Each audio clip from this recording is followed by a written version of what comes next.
The Dark Elves of Morrowind are the only people in all of Tamriel whose own god looked down at them one day, decided they had betrayed her, and as punishment turned their golden skin to the color of ash and their eyes the color of fire.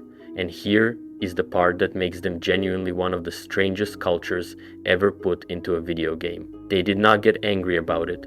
They did not abandon her. A lot of them basically decided that being cursed was a badge of honor, walked around proud of their red eyes, and kept right on worshipping the same goddess who did it to them. These are the Dunmer. And the more you actually dig into where they came from and what happened to them, the weirder it gets. Because this is a people who fought a war against living machines, watched 3 of their own leaders turn themselves into actual gods using a stolen heart, got betrayed by a man who refused to stay dead, enslaved entire other races for thousands of years, and then watched a moon fall out of the sky and burn their whole homeland to the ground. So this is the entire story of the Dunmer, from the moment they were just regular high elves who got bored, all the way to the broken refugees scattered across Skyrim that most players actually meet first, and honestly, almost none of it goes the way you would expect. Now, to understand any of this, you have to start way before there were any dark elves at all, back when they were not dark, not elves in the way we think of them, and not even called Dunmer. So we are going all the way back to the very beginning, to a group of golden-skinned high elves who made one decision that would curse their bloodline for the next several thousand years. So apparently, a very long time ago, before recorded history really gets going, all the elves of Tamriel were basically one people. They were called the Aldmer, and they lived mostly on the Somerset Isles down in the southwest corner of the continent, and they are the ancestors of pretty much every kind of elf you have ever met in these games. The High Elves, the Wood Elves, the Orcs. By the way, the Orcs are technically elves, which is a whole other story. And yes, the Dark Elves, all of them trace back to these same golden-skinned people. And the Aldmer had a religion, and the religion was the thing that everything else grows out of, so it actually matters. The Aldmer believed they were literally descended from gods, not in a vague spiritual way, but in a direct family tree kind of way. They believed that in the beginning there were these original spirits, the Atada, which just means the original spirits, and that some of those spirits had sacrificed themselves to create the world, and the Aldmer counted those gods as their ancestors. So when an Aldmer prayed to a god, they thought they were praying to their own great-great-grandparent. This is the thing to hold on to, because ancestor worship is going to come back over and over in this story, and it is the single most Dunmer thing about the Dunmer. The 2 biggest names in the Aldmer religion were a god called Ariel, who was their chief god of time and basically the elven version of a sun king, and a warrior god called Trinimac, who was the strongest and most respected of all the elven gods, the one the Aldmer loved the most. Trinimac matters a lot here, so remember him. And then there was a 3rd figure that the Aldmer absolutely hated, a spirit called Lorkhan. Lorkhan, depending on who is telling the story, is either the greatest hero in the history of the world or the greatest villain, and the elves landed firmly on villain. The elves believed that Lorkhan tricked the other gods into giving up their pure, perfect, deathless spirit existence in order to build a physical world, which the elves saw as a prison. To the elves, being born into a body that ages and dies and feels pain was not a gift, it was a trap, and Lorkhan was the con artist who sold them on it. So, in elven mythology, Lorkhan is the trickster who got everybody stuck in a mortal world for no good reason, and they have basically never forgiven him for it, and for a long time, that was the whole religion. Everybody agreed Lorkhan was the bad guy, everybody loved Trinimac, everybody prayed to their god ancestors, and life on the Somerset Isles went on. But then a prophet showed up, and he had a very different idea about who the good guys actually were. His name was Veloth, and he's the man the entire Dunmer people are named after, sort of, because his earliest followers were called the Velothi, and even today, the most traditional nomadic dark elves still get called that. Veloth was a prophet and a mystic, and what made him dangerous was that he started preaching that the gods the Aldmer hated were actually the gods worth following. Specifically, Veloth started listening to a group of spirits that the rest of the elves considered the absolute worst of the worst, the spirits we now call the Daedra. And here you need a quick word on the difference, because the whole Dunmer religion lives in this gap. In Elven belief, the original spirits split into two groups.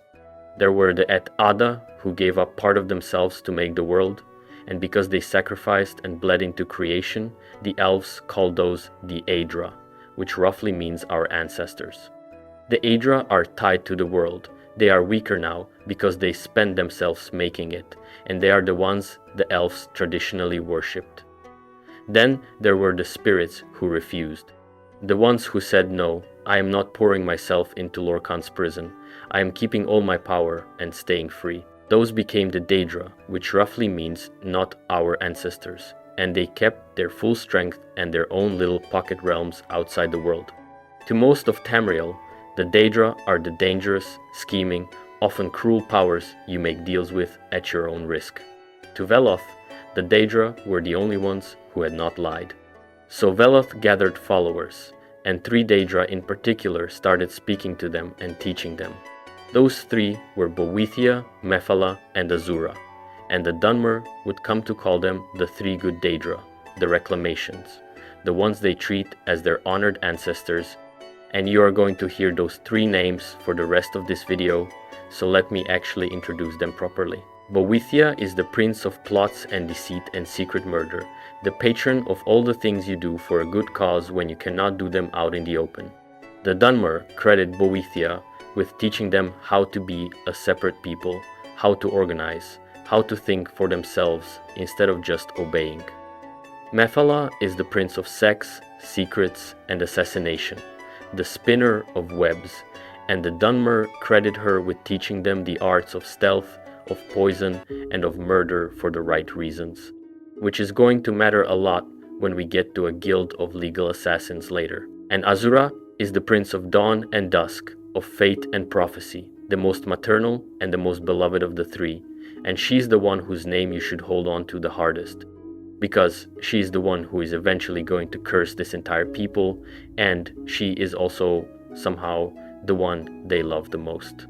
So, according to the most repeated version of the story, Boethia did something that changed everything. Remember, Trinimac, the warrior god the High Elves love more than any other. Boethia confronted Trinimac and, depending on the telling, either tricked him, beat him, or straight up ate him, and while inside or in the place of Trinimac, Boethia spoke with Trinimac's voice and convinced the gathered elves that everything they had believed was a lie, and this is one of the single most metal pieces of lore in these games, so pay attention. Boethia taught the elves what the Dunmer call the right way to wear their skin, took the swallowed Trinimac, and, in the cleanest way to put it, digested him. What came out the other end was no longer the noble warrior god. The remains of Trinimac were transformed into a new, ugly, vengeful god called Malakath, and Trinimac's worshippers who followed him were transformed right along with him into the creatures we now call the orcs. So the orcs are, in the most literal possible sense, what is left of a god after a different god ate and excreted him. That is not a metaphor I am reaching for. That is just the lore. Now, the elves who watched all this and chose to follow the new path, the ones who accepted the Daedra and rejected Trinimac and the old ways, those elves changed too, although not as drastically. They became known as the Chimer, sometimes called the Changed Folk or the Changed Ones, and their skin went from bright Aldmer gold to a kind of duller bronze or grayish gold. They were still tall and elven and proud, but they were no longer the same people they had been, and they certainly were not welcome on the Somerset Isles anymore. So the prophet Veloth led them out. And this is the great moment that founds the whole nation.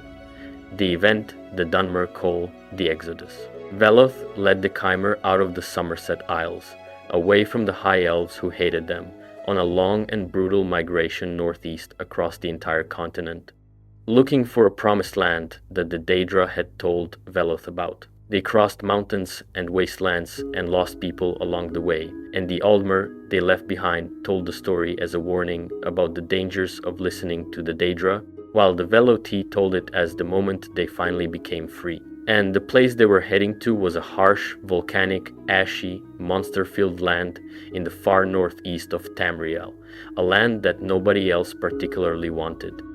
But there was one small problem with the Promised Land, which was that it was not actually empty when they got there. Somebody was already living in it. And those people were going to become the single greatest enemy the Chimer ever faced, a race so advanced and so strange that they make everything that came before look simple. So, before the Chimer can settle down, we have to talk about the people who were already home. So the land the Veloti were marching toward is the place we now call Morrowind, although back then the Chimer called it Resdain, and the people already living there were the Dwemer. Now you have probably heard the Dwemer called the Dwarves, and that is what most of Tamriel calls them, but they were not short and they did not mine for gold and sing songs. The word dwarfs got stuck to them by other races, and the running joke in the lore is that giants called them dwarfs because to a giant they looked small, and the name just stuck even though it makes no sense.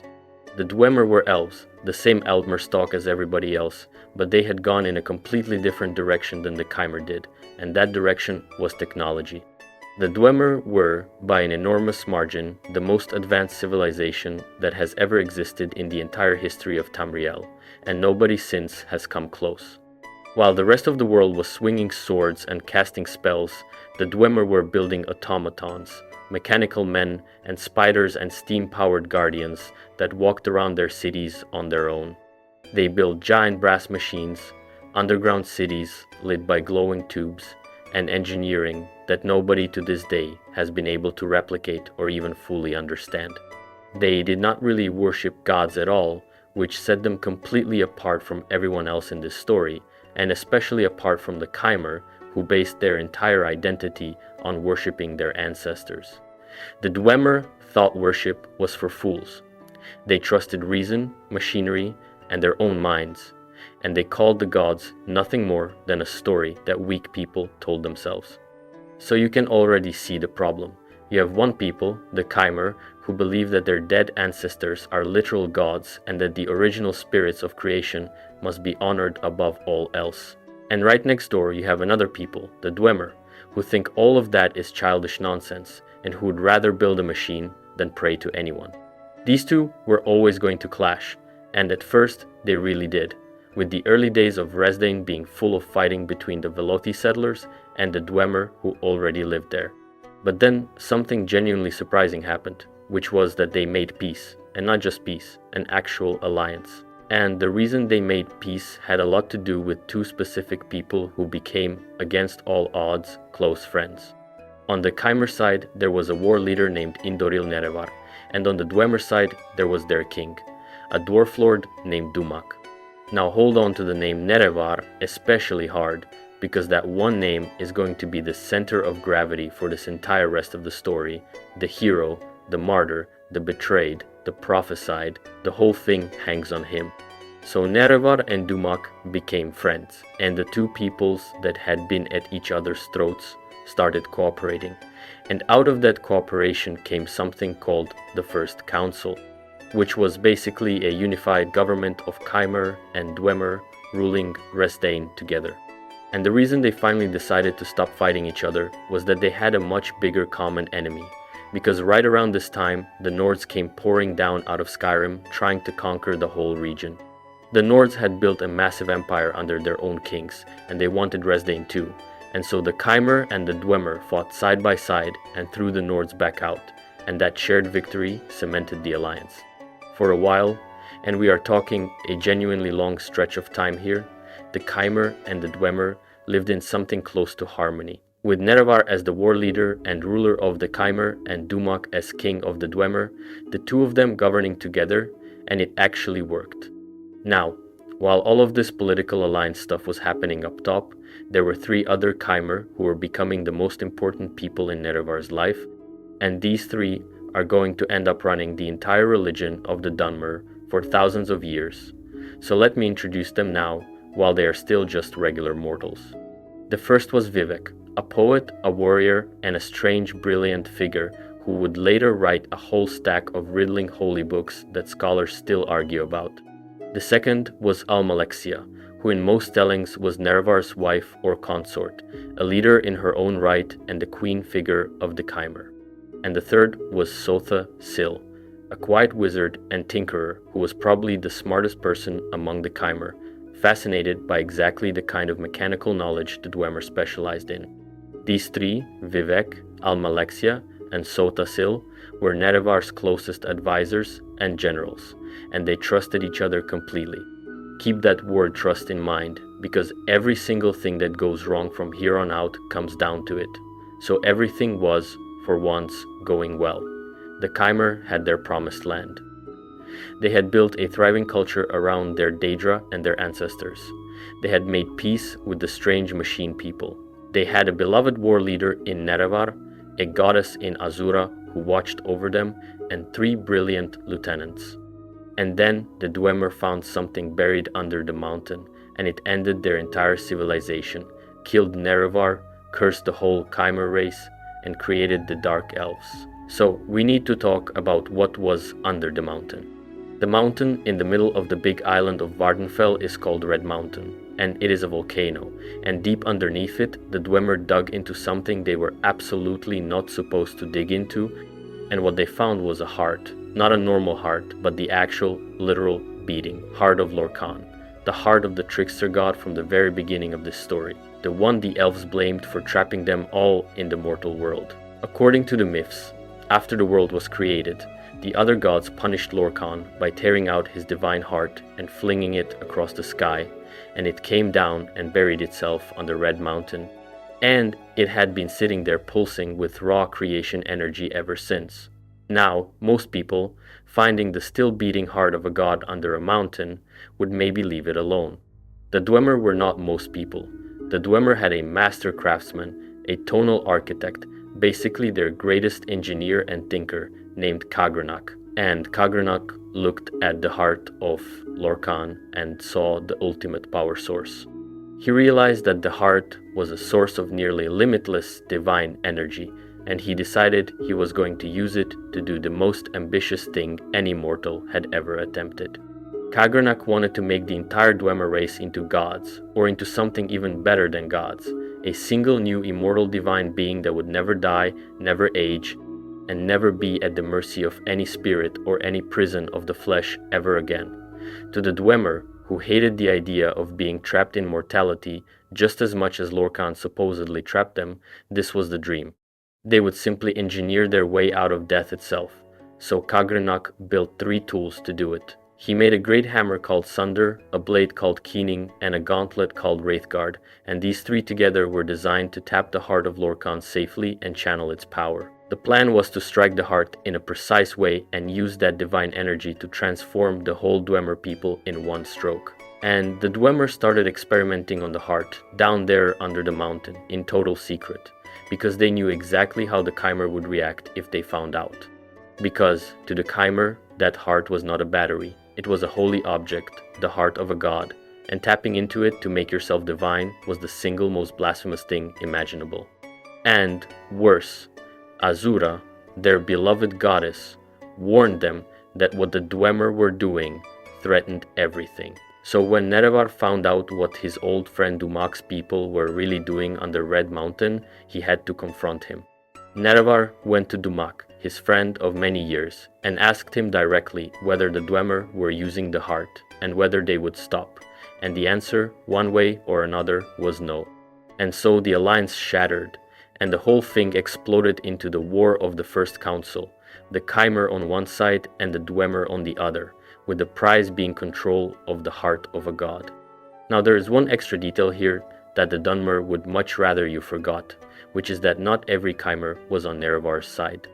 The great houses of the Chimer were already a thing by this point, the big political and family clans, and one of them, House Dagoth, led by a sharp and ambitious man named Dagoth-Ur, was caught in the middle, and there are versions of the story where House Dagoth's loyalties get very murky.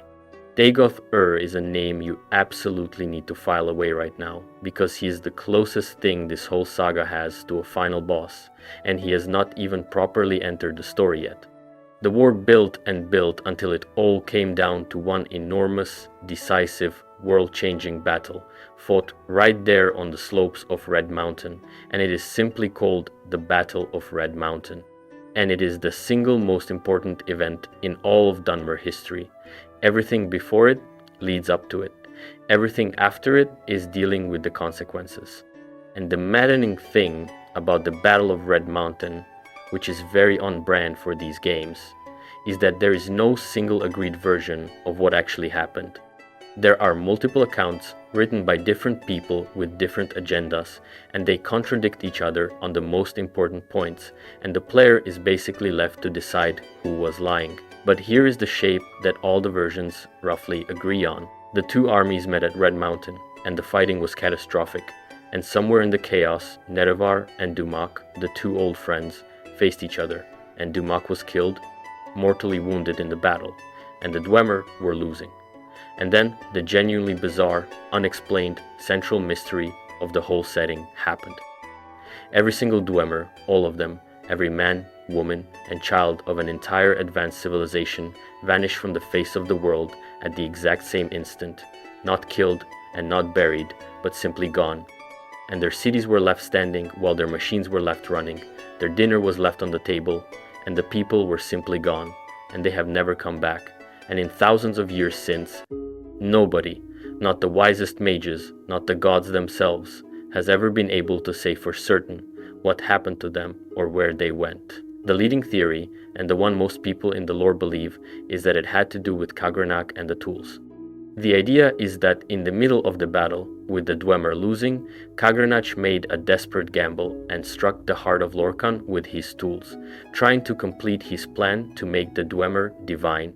And either the plan worked in a way nobody intended and lifted the entire race out of the mortal world entirely, or it went horribly wrong and erased them, or the two amount to the same thing.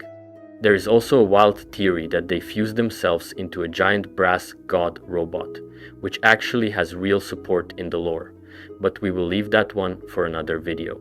The honest answer is that the disappearance of the Dwemer is one of the great unsolved mysteries of the entire Elder Scrolls universe, and it was left deliberately unanswered. An entire people, the most advanced who ever lived, just gone in a heartbeat. So the battle was, technically, a Chimer victory, in the sense that their enemy no longer existed, but it cost them the one thing they could not afford to lose. Because Nerevar, the beloved war leader, the friend of kings, the husband of Almalexia, the chosen of Azura, the man the whole people loved, died too. And exactly how he died is the question that everything else turns on, and it is the question that splits the whole story right down the middle. So here is where the story has its first giant fork, and the two paths lead to wildly different places. In the version the Dunmer told for thousands of years, the official, holy, state-approved version, Nerevar died of his wounds shortly after the battle, a noble hero who fell saving his people from the blasphemy of the Dwemer, and his 3 loyal lieutenants carried on his work. In the other version, the one whispered by his enemies and by Azura herself, Nerevar did not simply die of his wounds. He was betrayed and murdered by the very 3 people he trusted most, so they could take the power he refused to touch. And the reason that second version has teeth is what those 3 did next.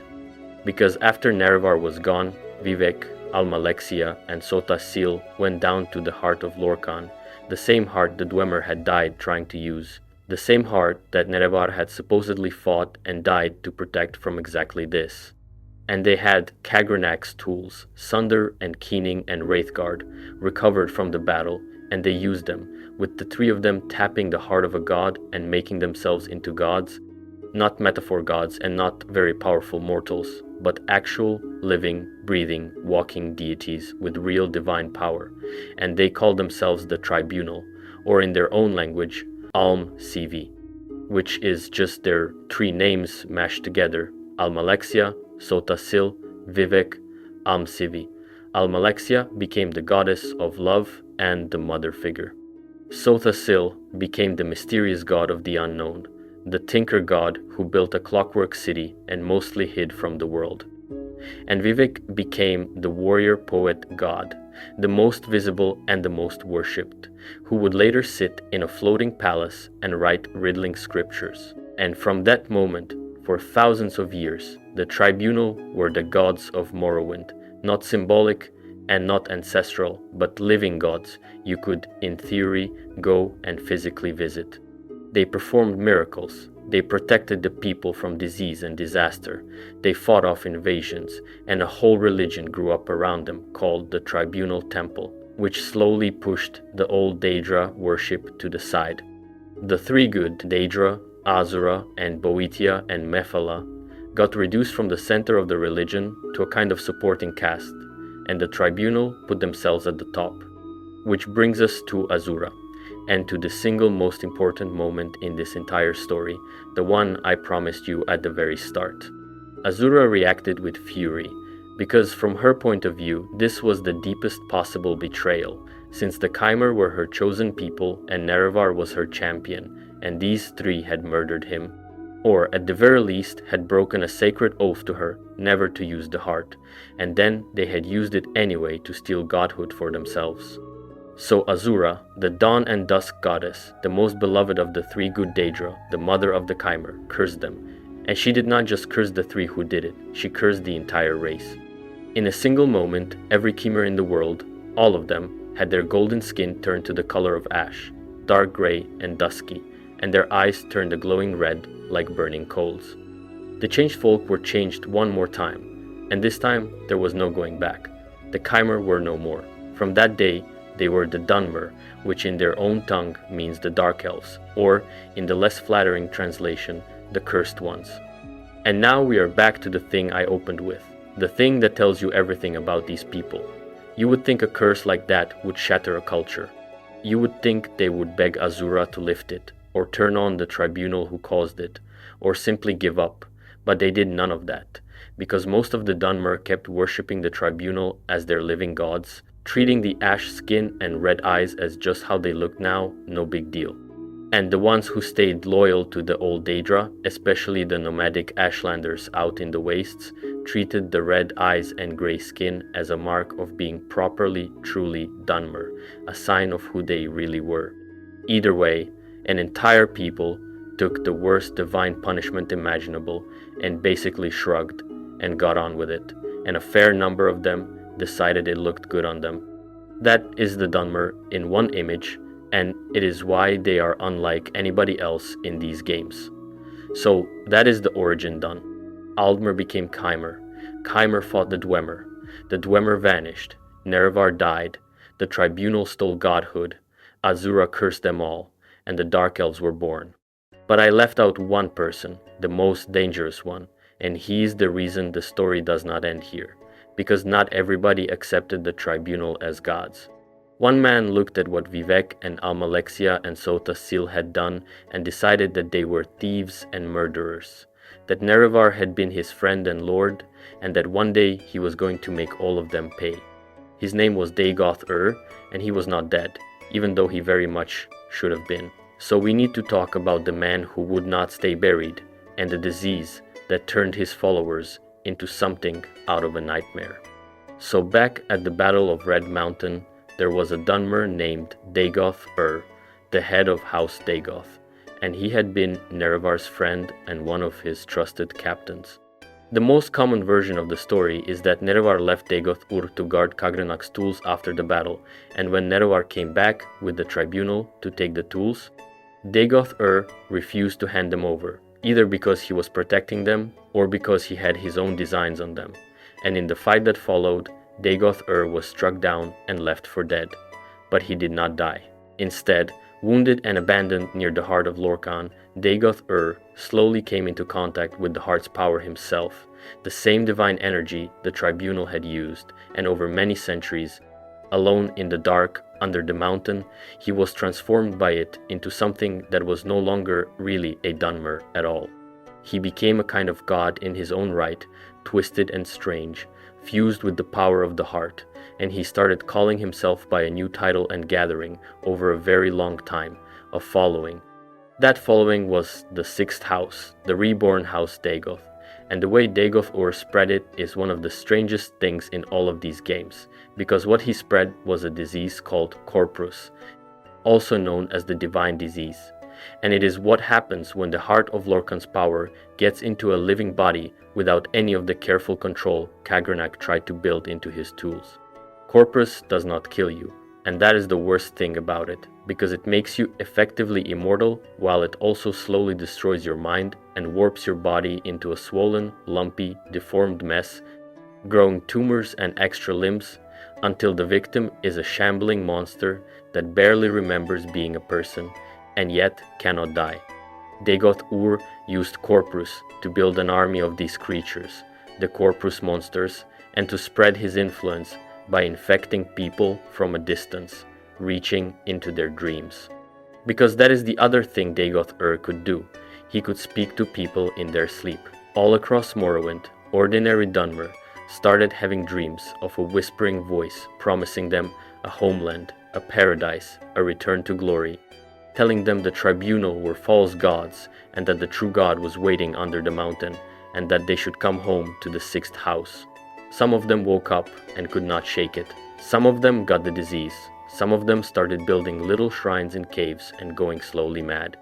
The sixth house grew like an infection, literally, because it partly was one, and Dagoth-Ur sat at the heart of it under Red Mountain, getting stronger, fed by the very heart that made the tribunal divine, planning the day he would throw the false gods down and rule Morrowind himself.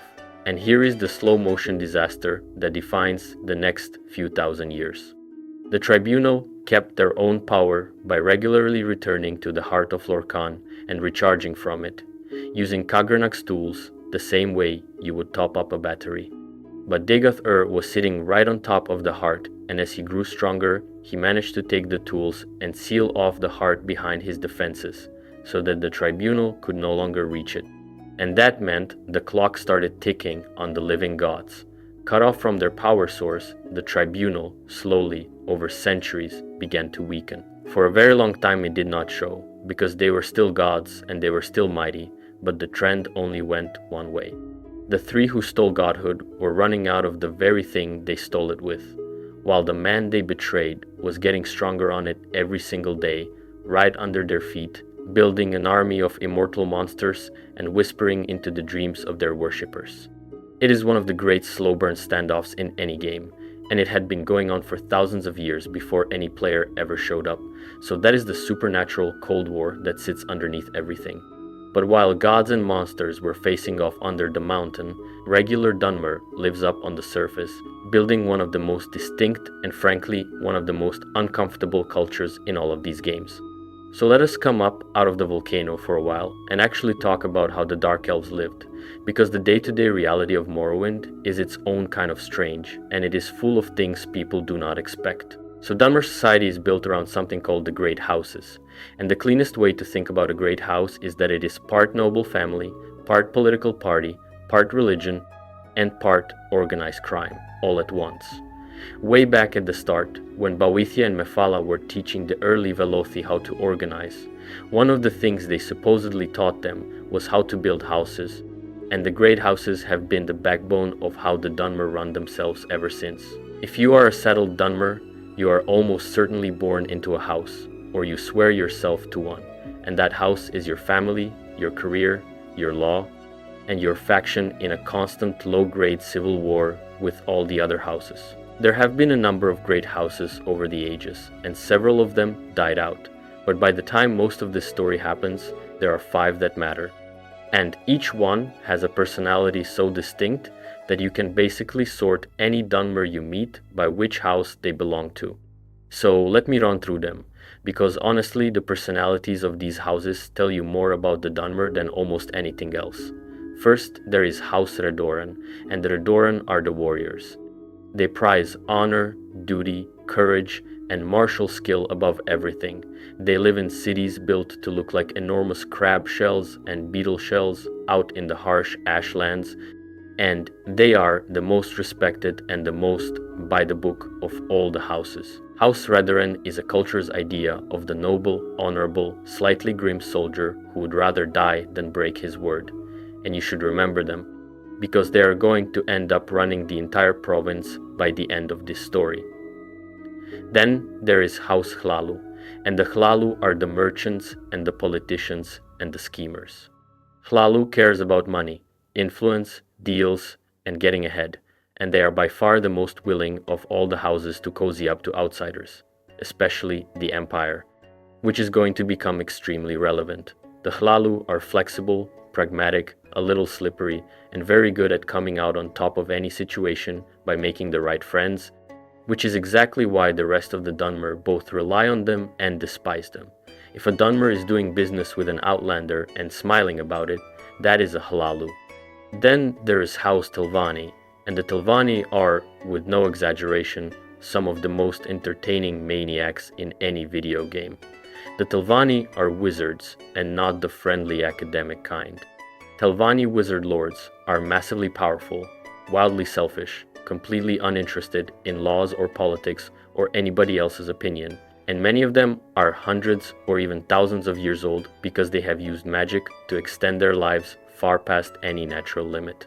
A Tilvani mage lord lives alone in a tower that he grew, by the way, because the Tilvani grow their houses out of giant magical mushrooms instead of building them. And he spends his centuries pursuing forbidden knowledge and treating everybody around him as either a tool or an obstacle. The Tilvani motto might as well be that the strong do what they want and the weak should not have bothered them. There is a famous Tilvani wizard named Neloth who is so old and so powerful and so completely indifferent to everyone that he is basically comic relief, and we will meet him again later because he genuinely survives all the way into the events of Skyrim, still in his tower, still annoyed at everyone. Then there is House Indoril, and the Indoril are the priests and the traditionalists. Indoril is the house most tightly bound up with the tribunal temple, the most religiously devoted, the most fiercely anti-outlander, and the most committed to the old ways of doing things. They wear the iconic gold-faced Indoril armor that you might recognize as the look of the temple's holy warriors, the Ordinators. The Indoril would rather the Empire and all its foreign filth had never set foot in Morrowind, and they take the religion more seriously than anybody, which makes them powerful but also rigid, and it is going to cost them. And then there is House Drez, and the Drez are the plantation lords of the Deep South, down near the border with the swamps of Black Marsh, and the Drez are the house most heavily, most openly, and most enthusiastically built on slavery. And that is the thing about the Dunmer that the games do not let you look away from, so I am not going to either. The Dunmer were slavers for thousands of years, openly and as a basic part of their economy, and the people they enslaved most of all were the Argonians, the lizard folk of Black Marsh right next door, and the Khajiit, the cat folk from the south.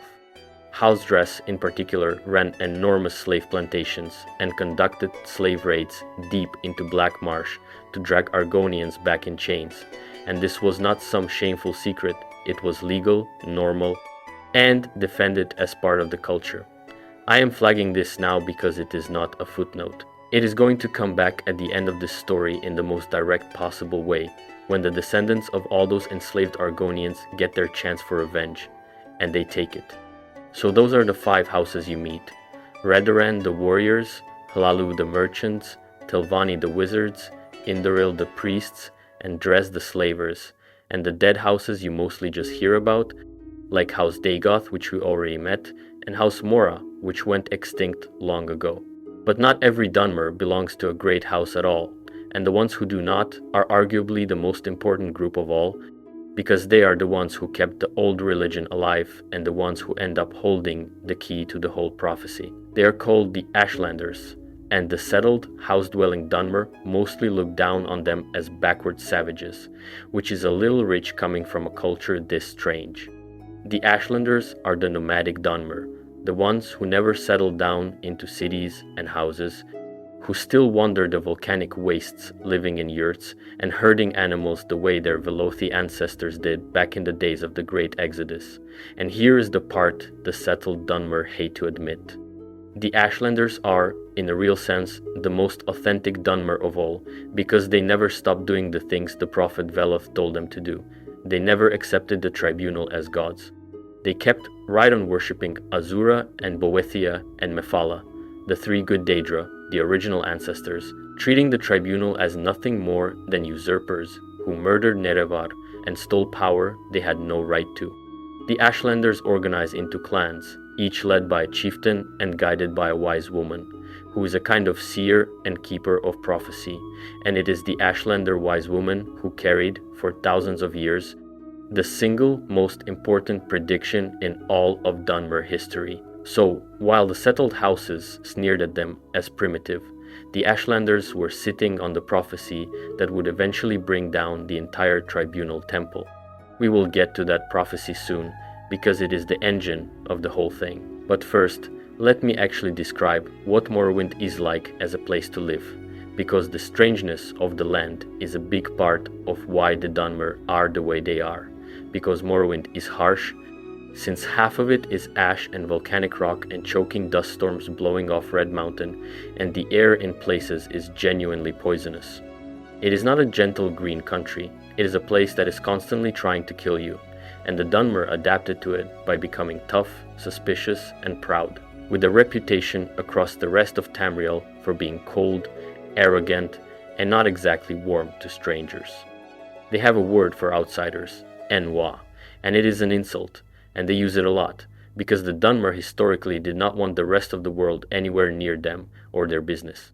And the wildlife matches the land, because Morrowind has some of the most genuinely alien creatures in any of these games. None of your standard horses and cows here. Instead of horses, the Dunmer ride giant fleas called gars, scaly two-legged pack lizards that they domesticated and use for everything. For long-distance travel between cities, they ride the silt strider, which is an enormous insect the size of a building, with long jointed legs, and the way you travel in Morrowind is you climb up onto the back of a giant flea, and the guy steers it across the ash by poking at its exposed nervous system, which is exactly as strange as it sounds. They herd creatures called Netch, which are huge floating jellyfish that drift through the air like balloons and provide leather. They farm quama, giant insects kept in mines, harvesting their eggs as a food staple. And then there is the Cliff Racer, which deserves a special mention, because the Cliff Racer is a flying pterodactyl pest that screeches and dive bombs you constantly. And it is so universally hated by everyone who has ever played Morrowind that it has become one of the most famous video game annoyances of all time, to the point where later lore actually wrote in a Dunmer hero named Saint Jube, who supposedly hunted the Cliff Racers to near extinction, and the Dunmer genuinely treat him as a saint for it, which is the most relatable any of these gods or heroes have ever been. The Dunmer build with what the land gives them, which means a lot of their armor and tools are made from the shells of giant bugs. Their basic light armor is chitin, made from insect shells, and their tougher armor is bone mold, made by binding bone and resin together. And their most prestigious armor, the gold-faced Indoril armor of the temple's holy enforcers, is one of the most recognizable looks in the entire series. Their cities do not look like anybody else's cities either.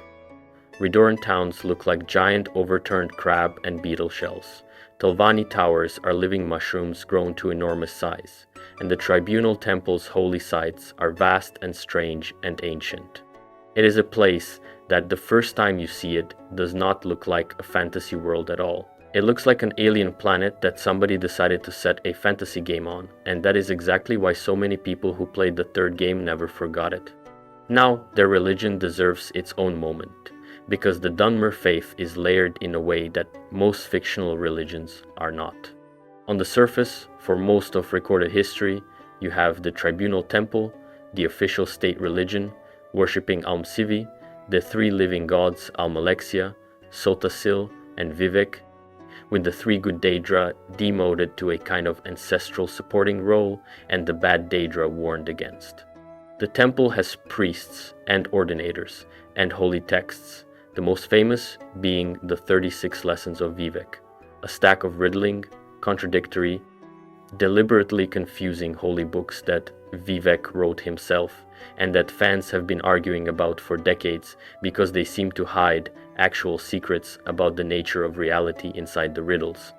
Underneath the official temple, you have the older Daedric worship that never went away, kept alive by the Ashlanders and by plenty of secret believers, focused on the three good Daedra.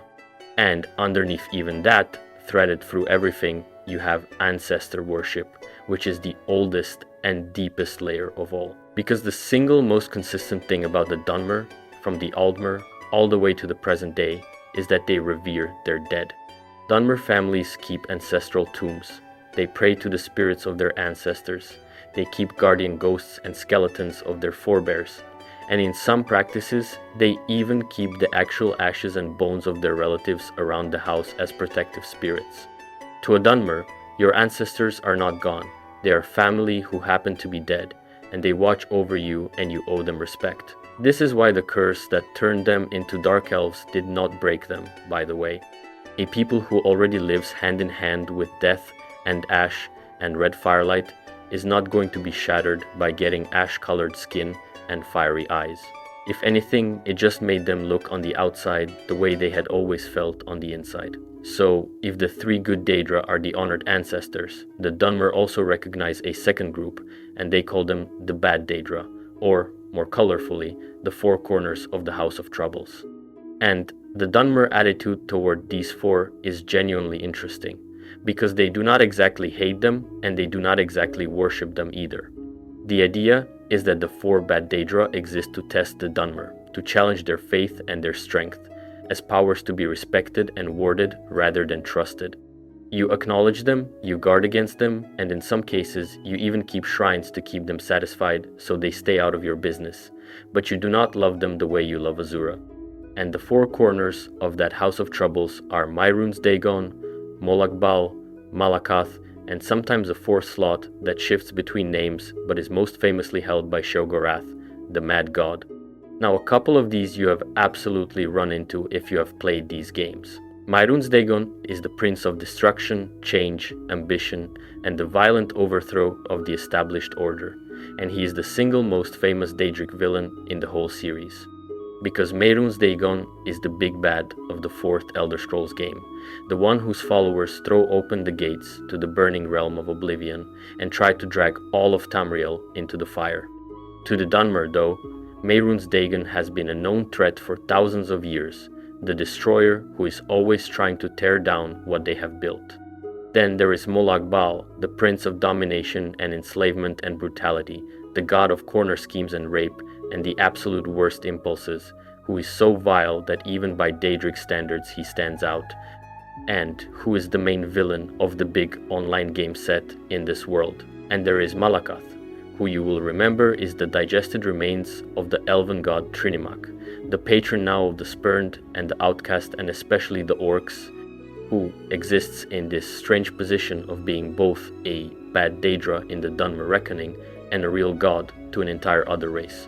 And then, around the edges of all this, you have the other Daedric princes who turn up in Dunmer stories without being in either the good or the bad club, like Boethia, who is technically a good Daedra but is all about plots and murder, and Mephala, the web spinner, and minor princes who show up in shrines across Morrowind like Periate, the prince of pestilence and order and the lowly tasks nobody wants, and Sanguine, the prince of hedonism and debauchery, and the wild party that goes too far.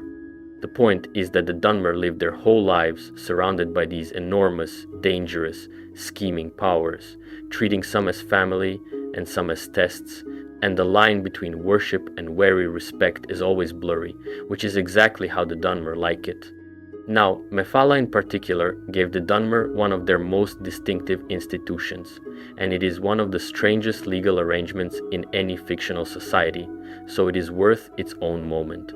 The Dunmer have a guild of assassins called the Morak Tong, and the Morak Tong are not criminals, but a fully legal institution, because murder in Morrowind can be perfectly lawful as long as it is done by the Morak Tong with the proper paperwork. The way it works is that if you want someone dead and you have a grievance the temple considers legitimate, you can apply for what is called a writ, and if the writ is granted, the Morak Tong will carry out the assassination openly and legally, and the killer cannot be prosecuted for it because it was a sanctioned execution of a writ. The Dunmer see this as actually civilized, because it channels the endless feuding between houses and families into a controlled system instead of letting it explode into open war. The Moraktong worship Mefala, the prince of secret murder, and they considered their killings a form of religious devotion, and the temple basically blesses the whole arrangement. So an entire society decided that the solution to constant assassination was not to ban it, but to license it and put it in the hands of a holy guild. And honestly, when you lay it next to how most fantasy societies pretend murder does not happen, it is almost refreshing how openly the Dunmer admit what they are. By the way, the Moraktong has a famous rival, because there is another, older assassin organization in these games called the Dark Brotherhood, the one most players know, and the lore says the Dark Brotherhood actually split off from the Moraktong long ago after a religious schism, which means the most famous murderers in all of Tamriel are basically a Dunmer export. So, even the continent's leading assassins owe their existence to the Dark Elves, which is the kind of detail that makes you realize how much of the wider world traces back to Morrowind. So for thousands of years, the Dunmer ran their own affairs, the living gods of the Tribunal up top, the houses feuding through their licensed assassins, the Ashlanders out in the waste, Dagoth Ur growing in the dark, and the rest of Tamriel kept firmly at arm's length. But eventually the rest of Tamriel came knocking, in the form of the single most powerful conqueror the continent has ever produced, a man named Tiber Septim, who set out to do something nobody had ever done, which was to unite all of Tamriel under one empire. And one by one the provinces fell to him, until really only Morrowind was left standing free, protected by its harsh land, its fierce houses, and 3 living gods who could fight off armies in person. And the detail that tells you how seriously the rest of the world took the tribunal, Tiber Septim did not actually beat Morrowind in a straight fight. What happened, according to the lore, is that he brought out the single most terrifying weapon in the history of the world, a giant mechanical god, the Numidium, which was, of all things, built from Dwemer technology, the leftover engineering of the very people the Dunmer had wiped out at Red Mountain. Faced with a walking brass god, even the Tribunal blinked, and instead of being conquered outright, the Dunmer cut a deal. The Tribunal, especially Vivek, negotiated an agreement called the Armistice, where Morrowind would join Tiber Septim's empire, but on special terms, keeping its own laws, its own religion, its living gods, and, crucially, for a long time, its right to keep slaves, which the rest of the empire had supposedly outlawed. So Morrowind became part of the empire, but it joined as a proud, prickly, semi-independent province that did things its own way, and never really stopped resenting the outsiders it now technically belonged to.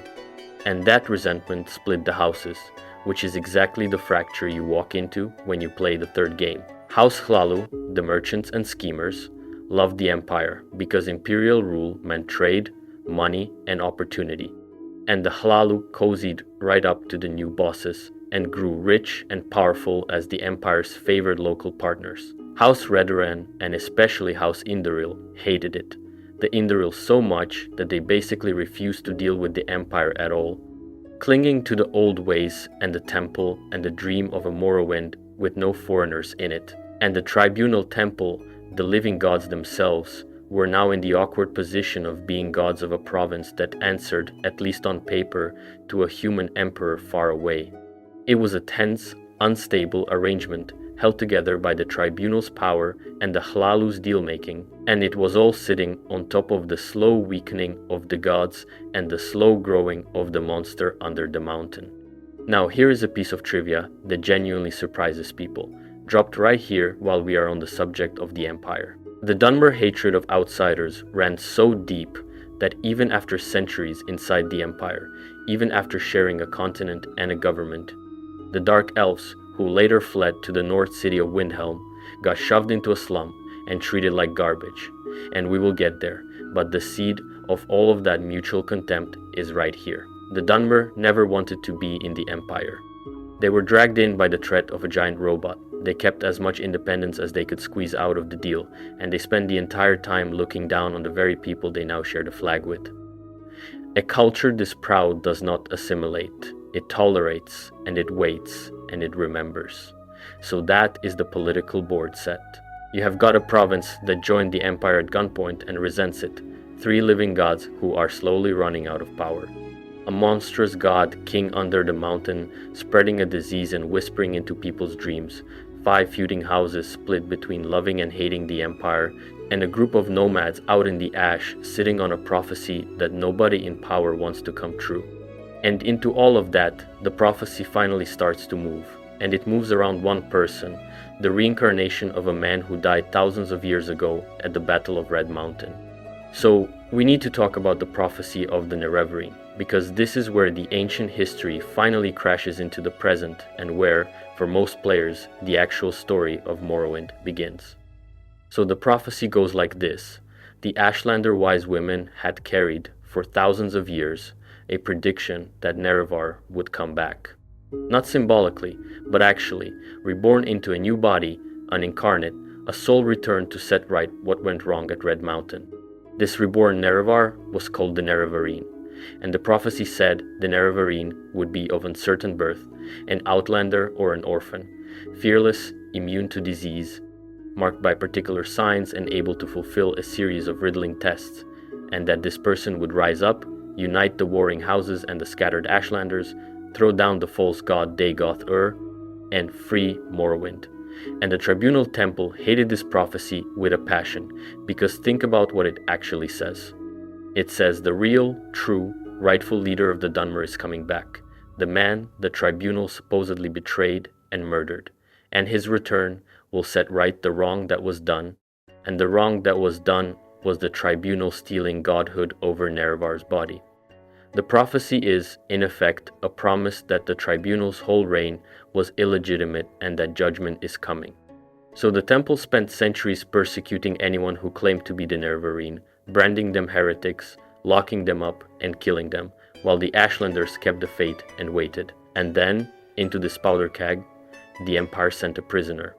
This is you, the player character of the third game, a nobody, a convict shipped to Morrowind on the orders of the Emperor himself for reasons nobody will explain at first, of uncertain birth, dropped onto the docks of Vardenfell with nothing. And it slowly turns out that the Emperor and his spy master have come to believe that this prisoner might be the reincarnation of Nerevar, and they have shipped you to Morrowind specifically to see whether the prophecy is real and to use it if it is. So the player gets dropped into the middle of a 4-way collision between the dying Tribunal, the rising Dagoth-Ur, the feuding houses, and the patient Ashlanders, and slowly works through the prophecy, passing the tests, gathering allies, being named the rightful leader by the houses one at a time, and uncovering the whole secret history that I just spent this entire video walking you through. And the climax of all of it is a return to where it all began, to the heart of Red Mountain, to face Dagoth-Ur himself, because by now Dagoth-Ur is close to winning. He has been growing for thousands of years.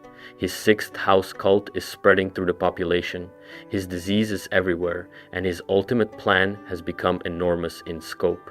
He no longer just wants to overthrow the Tribunal. He wants to use the heart of Lorkhan to build a new mechanical god of his own, a second Numidium basically, called Akulakan, a colossal brass god he is constructing in a cavern under the mountain, powered directly by the heart, with which he intends to drive every foreigner out of Morrowind and rule it as a living god forever. And he honestly believes he is the good guy in this, that he is finishing Nerevar's real work and freeing his people from the Outlanders and the false gods, and there are readings of the lore where he has a real point, which is part of what makes him such a great villain. So the Nerevarine goes down into the mountain, and the way you beat Dagoth-Ur is genuinely clever, because you cannot just outfight a god fused with the heart of creation.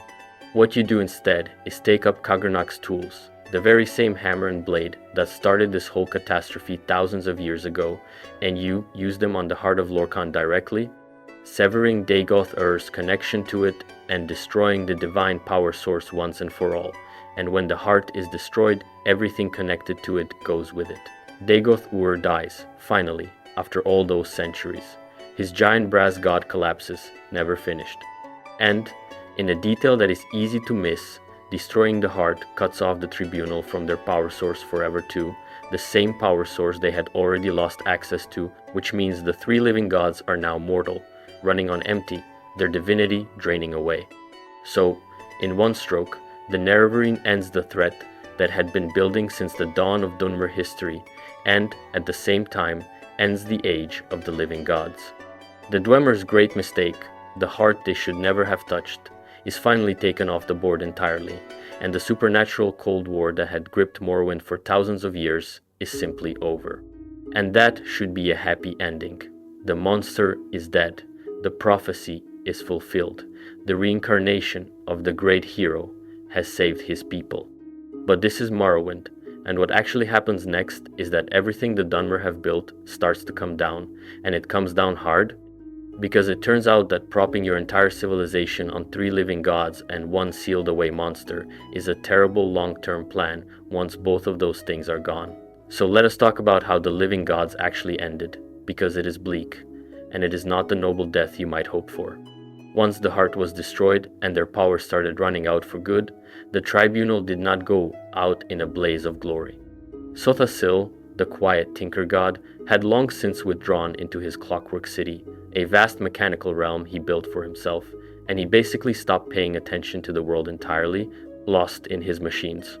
And Almalexia, the mother goddess, the one who had been Nerevar's wife, did not handle losing her divinity well at all, because she went mad, and stripped of the power that had made her a god.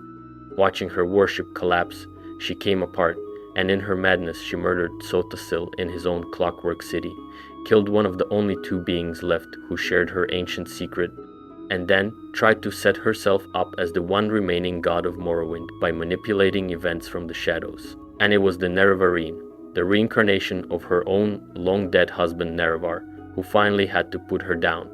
Think about that for a second. The soul of Nerevar came back after thousands of years, and one of the last things it had to do was kill Almalexia, the woman who had been his wife, who had become a goddess over his dead body, and who had gone insane at the end of it all. That is how the tribunal ended.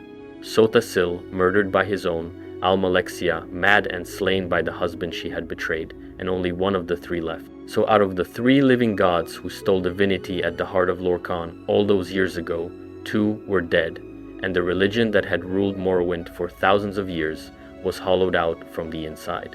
Which leaves Vivec, the warrior poet, the most powerful and the most worshipped of the 3, and Vivec's ending is the strangest of all because it is no ending at all, since Vivec simply disappeared, and at some point after the events of the 3rd game, the most famous and most beloved of the living gods just vanished without explanation, gone, and nobody knows for certain what happened to him, whether he died, ascended, was taken, or simply walked away from a world that no longer needed him. And his disappearance is not just a sad footnote, because Vivec had a job he had been doing for centuries that nobody else could do, and when he vanished, that job stopped getting done, and the consequences were apocalyptic, because hanging over Vivec's own city, the great city named after him, there was a moon. Not a real moon, but a chunk of rock the size of a small mountain, called Bar Dao, that according to the lore had been hurled at the city as a weapon long ago, and Vivec, in a display of his divine power, had stopped it in midair and left it hanging there, frozen in the sky directly above the city, held in place by his will. For centuries, it just floated there, an entire flying mountain hovering over a packed city, kept up only by the power of a living god, and the people lived under it every single day. And when the tribunal's power began to fade, the Dunmer engineers built a backup, a great soul-powered machine called the Ingenium to help hold the rock in place, because they knew their gods were weakening. But the machine was a stopgap, and the only thing that had ever truly held that rock up was Vivec himself, and then Vivec disappeared. And the thing about a flying mountain held up by a god is that when the god is gone, it is no longer flying. It is just falling, slowly, and then all at once. Now, before the rock actually fell, the Dunmer caught one more disaster, because the timing of all of this is just relentlessly cruel.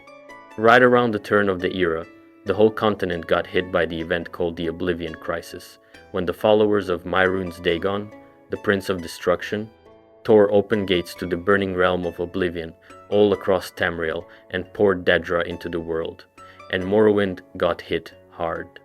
Daedra came pouring out of gates onto the Ashlands, and the city of Aldrun, the seat of House Redoran's power on Vardenfell, was overrun and devastated by the invading Daedra, while at the same time armies of Nords with orc mercenaries came down from the northwest to attack Redoran's lands.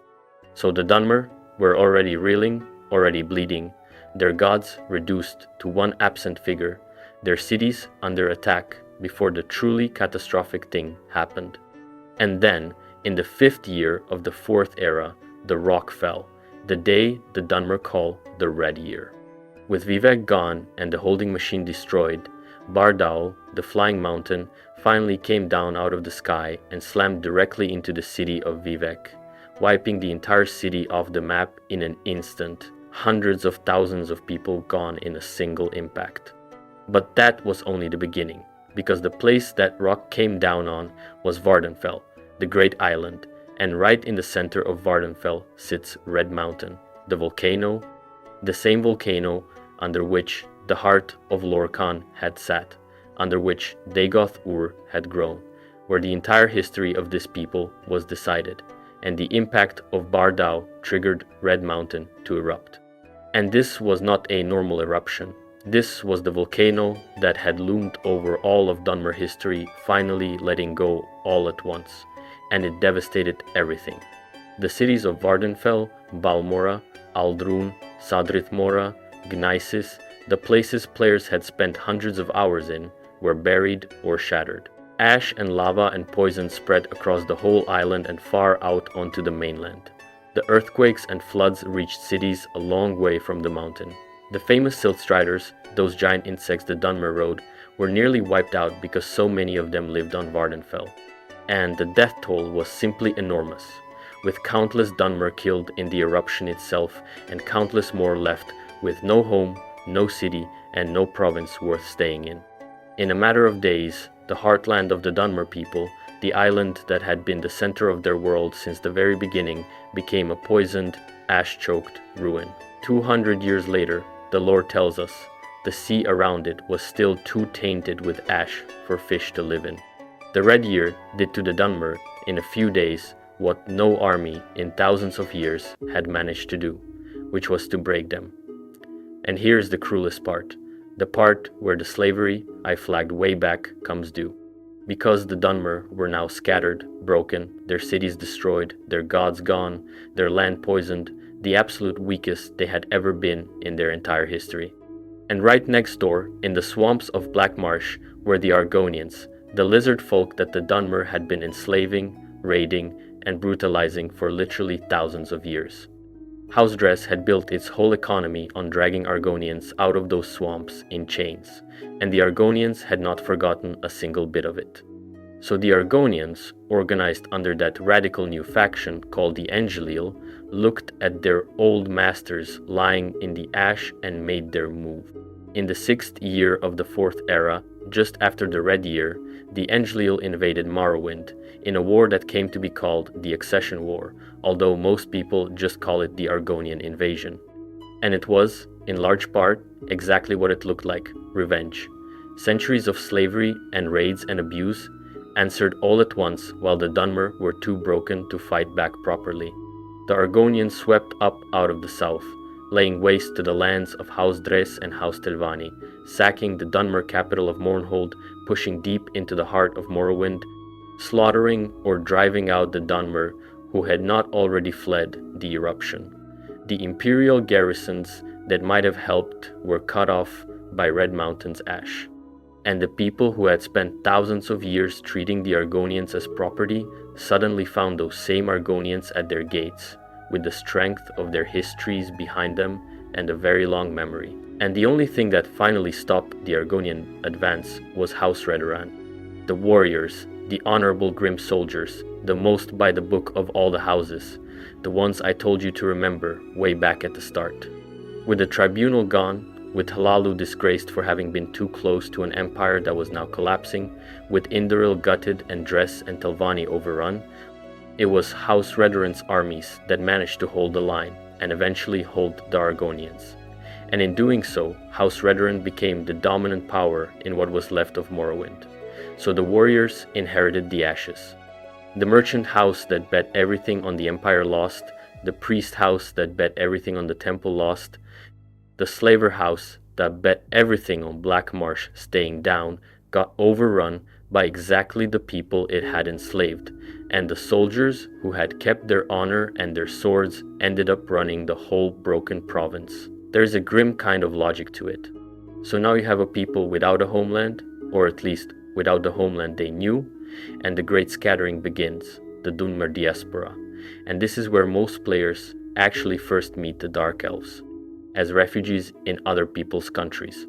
The survivors went in a few main directions. A lot of them fled north to the island of Solstheim, which sits off the coast between Morrowind and Skyrim.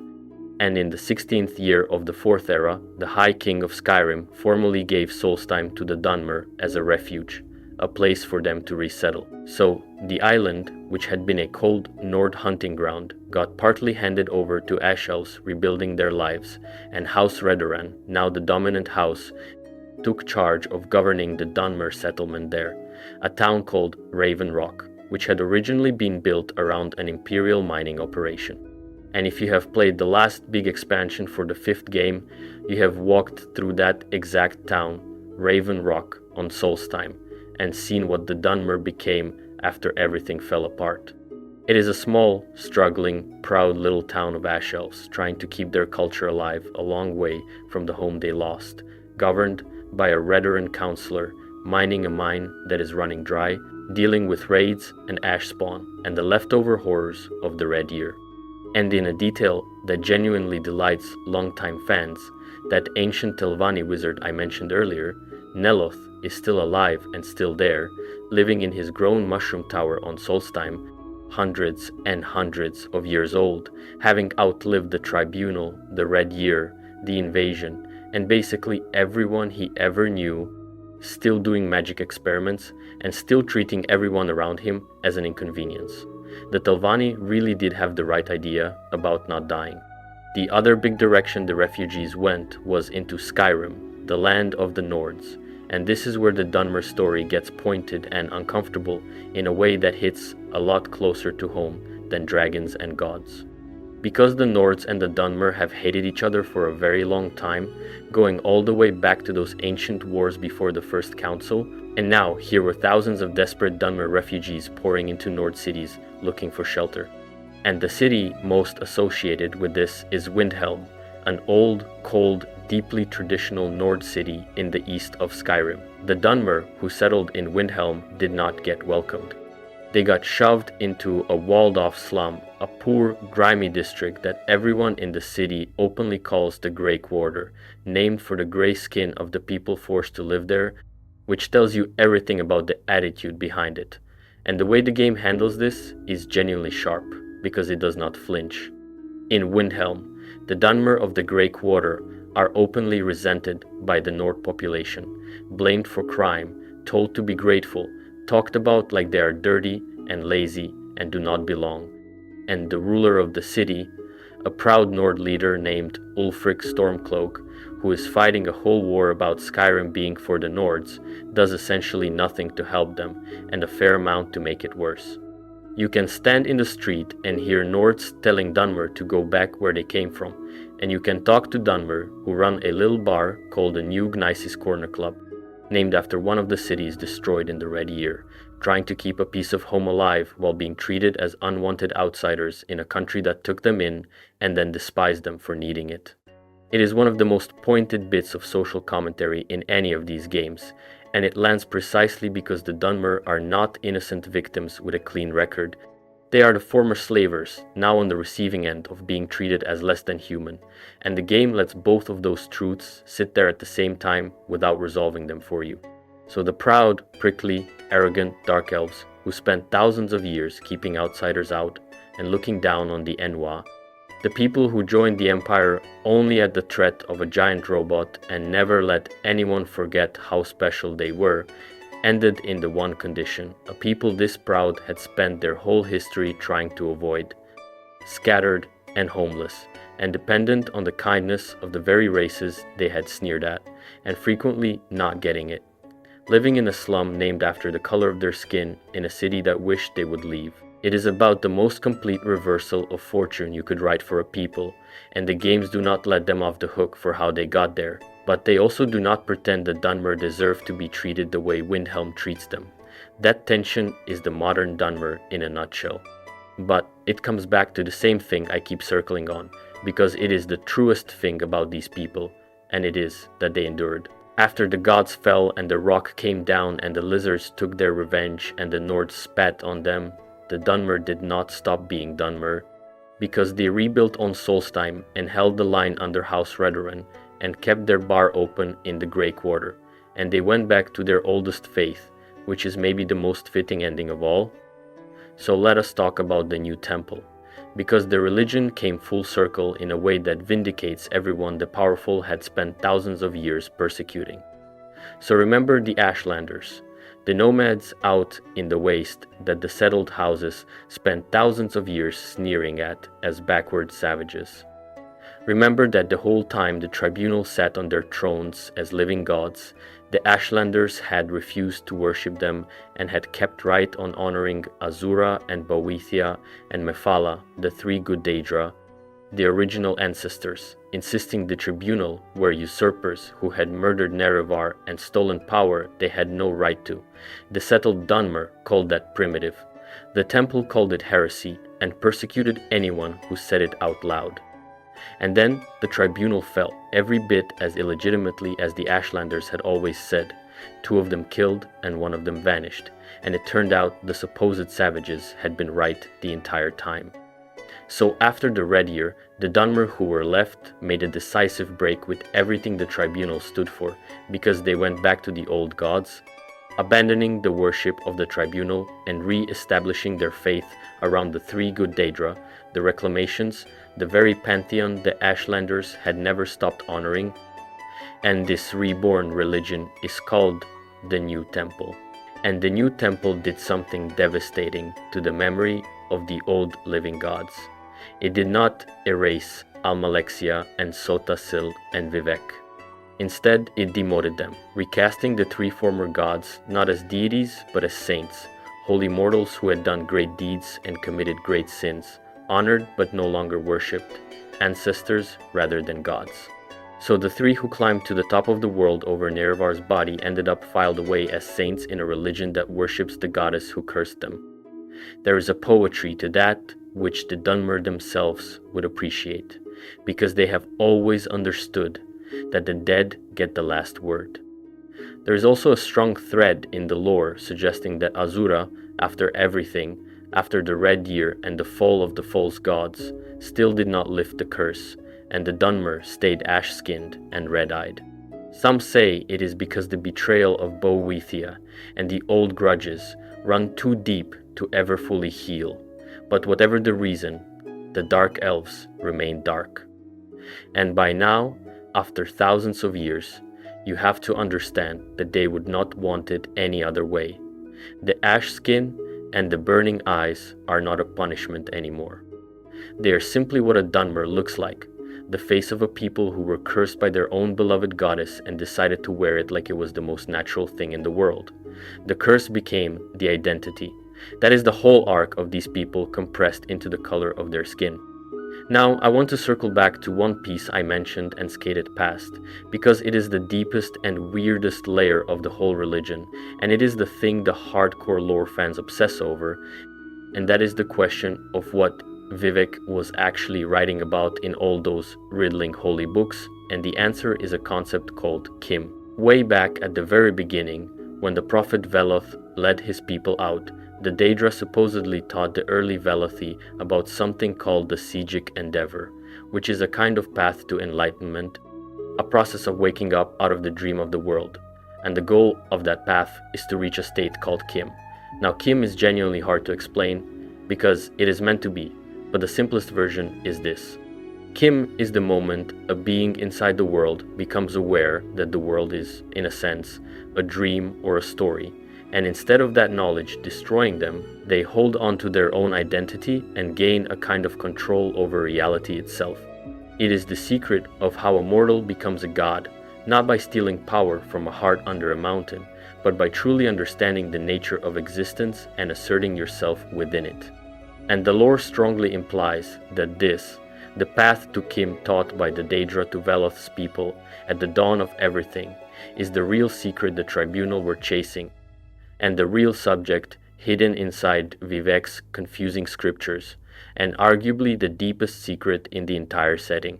And there is a name connected to all of this that longtime fans will recognize, the Sijic Order, an ancient order of elven mystics and sorcerers, some of the oldest and most knowledgeable mages in the world, who are tied up in a lot of this hidden metaphysics across the wider series.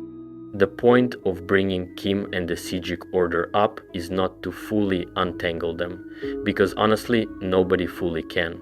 That is the point of them. The point is to show you that underneath the swords and the volcanoes and the houses, the Dunmer religion is sitting on top of a genuinely strange, ambitious, almost philosophical idea about reality being a kind of dream you can wake up inside of, and that the whole tragedy of the tribunal is really the tragedy of three people who tried to take a shortcut to that enlightenment by stealing it instead of earning it, and got cursed for the theft. The Dwemer tried to engineer their way to godhood and vanished. The tribunal tried to steal their way to godhood and were cursed and fell. Dagoth-Ur tried to seize it by force and was destroyed. Over and over, the same lesson, that you cannot grab divinity off a shelf, and over the Dunmer reached for it anyway, which might be the most human thing about a people who are not human at all. So let us actually talk about what a Dunmer is like as a person, because by now you have the history, but you might not have the character, and the character is very consistent across thousands of years and dozens of stories. The Dunmer are, by reputation across all of Tamriel, proud, clannish, suspicious of outsiders, quick to take offense, slow to forgive, and absolutely convinced that they are smarter and better than whoever they are talking to. Other races tend to describe them as cold, haughty, and difficult, and the Dunmer would mostly agree with that description and consider it a compliment. They value strength, cunning, loyalty to family and house, and the long memory, the ability to hold a grudge across generations, which, when your gods can curse you, and your neighbors can enslave you, and your whole island can blow up, turns out to be a fairly rational way to live.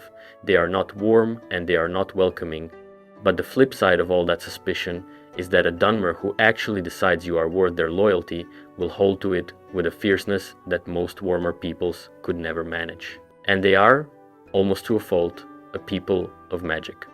The Dunmer have one of the strongest natural affinities for sorcery of any race in these games, with a particular gift for destruction magic and most of all for fire, which makes a grim kind of sense for a people who grew up under a volcano. A dark elf in these games comes with a natural resistance to fire baked right into their blood, again very on theme, and a special ancestral power that lets them summon the ghost of an ancestor to fight beside them, which is ancestor worship turned into a literal combat ability.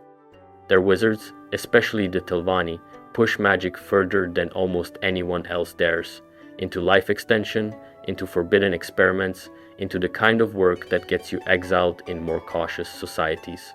So you have a people who are naturally gifted at the most dangerous art in the world, who are culturally encouraged to pursue it without much regard for safety or ethics, and who happen to live in a place where the line between the living and the dead is already paper thin.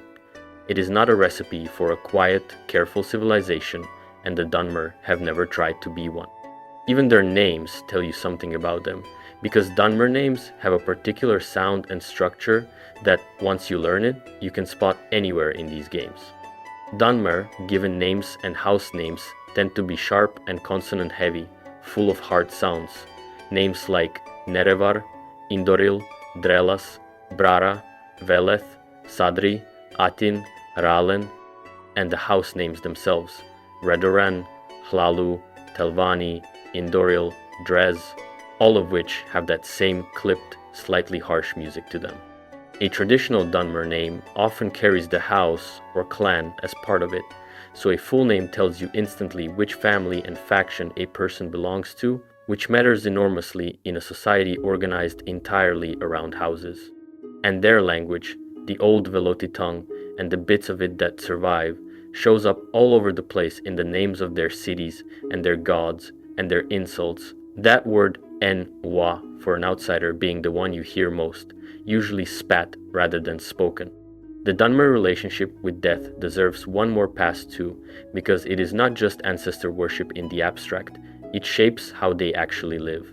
Dunmer families maintain ancestral tombs, often built right into the rock, where the bones and ashes of the dead are kept, and these tombs are not sad, neglected places. They are active, tended, guarded, sometimes by the restless spirits of the ancestors themselves, who a Dunmer family expects to protect its descendants. There are practices around which living family members are allowed to commune with which ancestor spirits, an entire etiquette of the dead.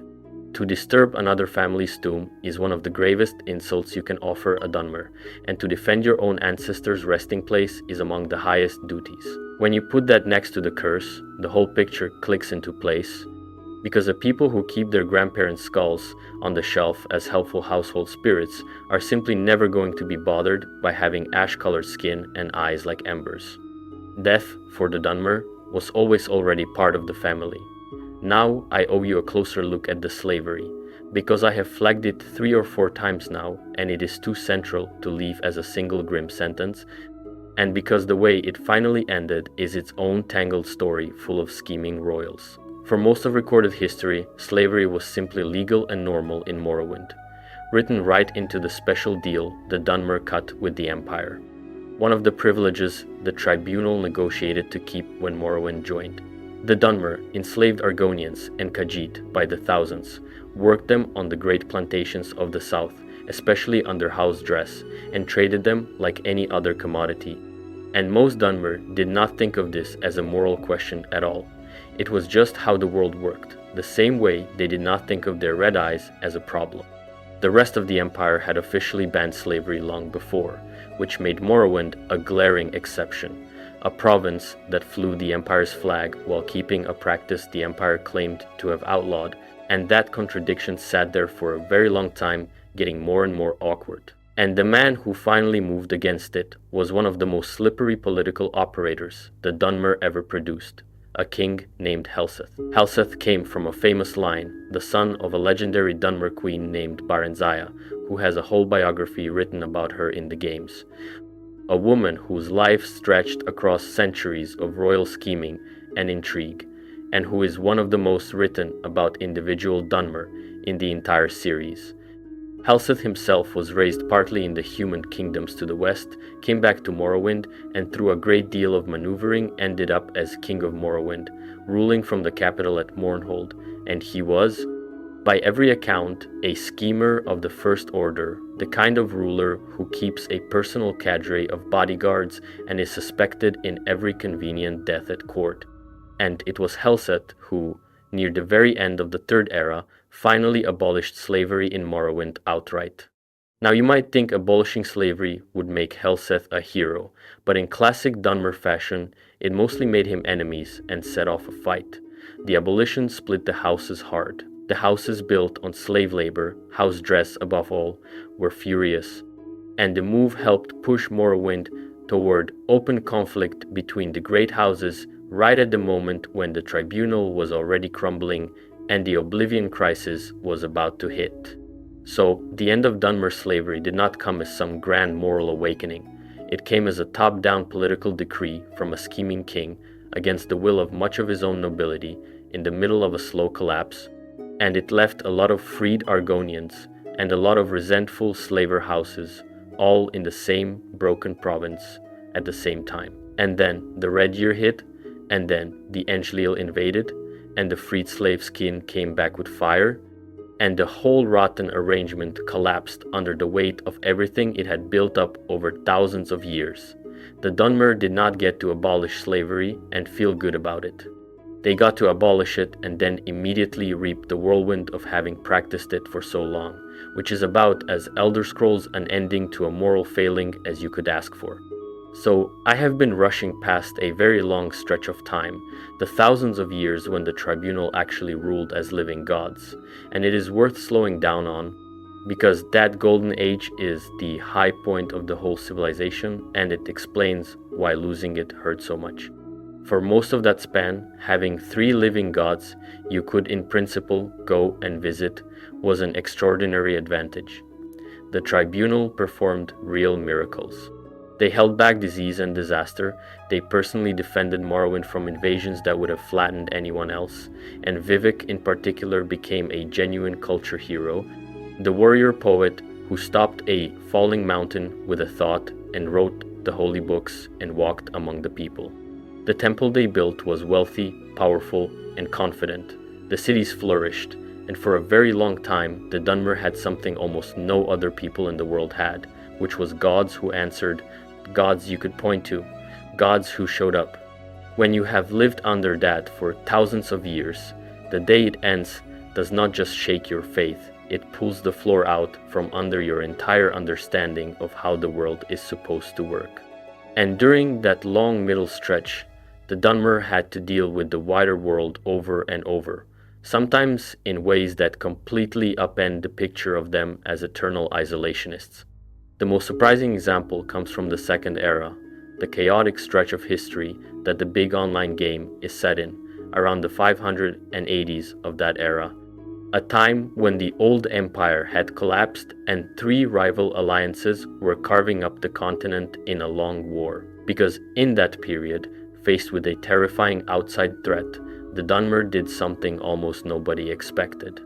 They formed an alliance called the Ebonheart Pact, and the members of that pact were the Dunmer of Morrowind, the Nords of Skyrim, and, of all people, the Argonians of Blackmarsh. Stop and sit with that, because it is genuinely staggering. The Dunmer allied with the Nords, their ancient enemies from before the First Council, and with the Argonians, the very people they had been enslaving for thousands of years, all 3 of them standing together in one military pact. It is one of the strangest bedfellows in all of Tamriel's history, and the only thing that could possibly have forced it was a threat big enough to scare all 3. That threat came from across the sea, from a continent called Akavir, in the form of an invasion, when an army of strange foreigners came pouring into the northeast of Tamriel, smashing through Morrowind and into Skyrim. The invasion was beaten back, but the experience of facing it together is what welded the 3 unlikely peoples into the Ebonheart Pact, an alliance that, for a while, actually held. Now, this was not some sudden friendship between the Dunmer and the Argonians, because within the pact, the Dunmer still largely looked down on the Argonians, and the wounds of slavery were nowhere close to healed, and plenty of Dunmer nobles only tolerated the arrangement because the alternative was worse. But it happened, and it proved something about the Dunmer that the isolationist reputation hides, which is that this is a people who, when survival absolutely demands it, can swallow even their deepest hatreds and make a deal. They did it with the Dwemer at the First Council, they did it with the Empire under threat of the giant robot, and they did it with the Nords and the Argonians under the Ebonheart Pact. The pride is real, but underneath the pride is a cold, practical streak that will always, in the end, choose to endure. And there is one more piece of Second Era history that loops right back to the slavery and the eventual Argonian revenge, a horror called the Nahatan Flu. Somewhere in that same stretch of time, a devastating plague broke out, centered on Blackmarsh, the Argonian homeland, and it swept across the southeast, killing enormous numbers of people from many races over a span of decades, while the Argonians themselves seemed strangely immune to it. And a lot of people in the lore came to believe, though it was never proven, that the Argonians, or the great histories that the Argonians are spiritually bound to, had created the plague deliberately, as a weapon, as revenge against the peoples who had abused them, the Dunmer slavers very much included. Whether that is true or just frightened gossip from the races who suffered, the mere fact that everyone believed the Argonians might have wiped out their enemies with a tailored plague tells you how poisoned the relationship between the Dunmer and the Argonians already was. Thousands of years before the Red Year, the revenge that finally came crashing down in the Accession War was not a sudden thing. It had been building in plagues and resentments and whispered fears across the entire history of these two peoples, and the Dunmer knew, on some level, that the bill would come due. They just kept assuming it would not come due on them. Now there are two words I have been holding back because they need their own moment, and they are the key to understanding how the Dunmer think about leadership and about Nerevar and Dagoth-Ur, and those two words are Hortator and Sharmat. The Hortator is the highest war leader the Dunmer recognize, a single supreme commander chosen unanimously by all the great houses together to lead the entire people in a time of crisis, and it is not a hereditary throne or a normal kingship. It is a title that has to be granted, freely and together, by everyone who matters. Nerevar was the original Hortator, the one chosen by all the houses to lead the Dunmer at the Battle of Red Mountain, and that is exactly why the Nerevarine prophecy works the way it does. To truly be the reincarnation of Nerevar, you cannot just claim it. You have to be named Hortator again by each of the great houses, one at a time, the same way Nerevar was, which is why so much of the third game is spent going house to house earning that recognition. The title itself is the proof, and the dark mirror of the Hortator is the Sharmat. And this is where it gets clever. The Sharmat is a word for a false leader, a false dreamer, a pretender who claims the role of Hortator and the destiny of Nerevar without the right to it, and the Sharmat in the prophecies is none other than Dagoth-Ur. So the whole conflict at the heart of Morrowind is framed in the Dunmer's own holy language as a contest between the true returned Hortator and the false dreaming Sharmat, between the real Nerevar reborn and the pretender under the mountain who also believes he is finishing Nerevar's work. Both of them claim the same legacy. Both of them say they are the true heir of the man who died at Red Mountain. And the prophecy exists precisely to tell the difference, with the Sharmat dreaming his followers into his cult, while the true Hortator wakes the people up and unites them. When you understand Hortator and Sharmat, you understand that the final battle on the Red Mountain is not just a fight between a hero and a monster. It is two rival claims to the soul of the entire Dunmer people. And only one of them can be the real Nerevar. The everyday governance underneath all that mythology was a tangle of councils, because the Dunmer never really had one simple king for most of their history. Each great house ran itself through a council of its most powerful members, the house nobles and councillors, and then the houses together formed a grand council that, in theory, governed the province, with the tribunal temple sitting above all of it as the religious authority and, for a long stretch, the living gods themselves as the ultimate power. So real Dunmer politics was this constant three-way grind between the individual houses pursuing their own interests, the Grand Council trying to balance them, and the Temple enforcing the faith, with the licensed assassins of the Morag Tong settling the disputes that could not be settled any other way. It was messy, it was treacherous, and it was held together less by any constitution than by the shared culture, the shared gods, and the shared certainty that everyone outside Morrowind was worse. When you take away the living gods and poison the homeland, all those councils and houses lose the thing that held them in balance, which is exactly why the houses fell to fighting each other right at the end, and why it took the rise of a single dominant house, Redoran, to put the pieces back together afterward. So with all the gods and wars and curses laid out, let me bring it back down to the ground and talk about some of the individual Dunmer you actually run into, because the big mythic figures are only half the picture, and some of the smaller characters tell you just as much about who these people are. The first one you ever meet, if you played the third game, is a Dunmer prisoner sharing the boat with you at the very start, a chatty fellow named Jube, and here is the lovely payoff.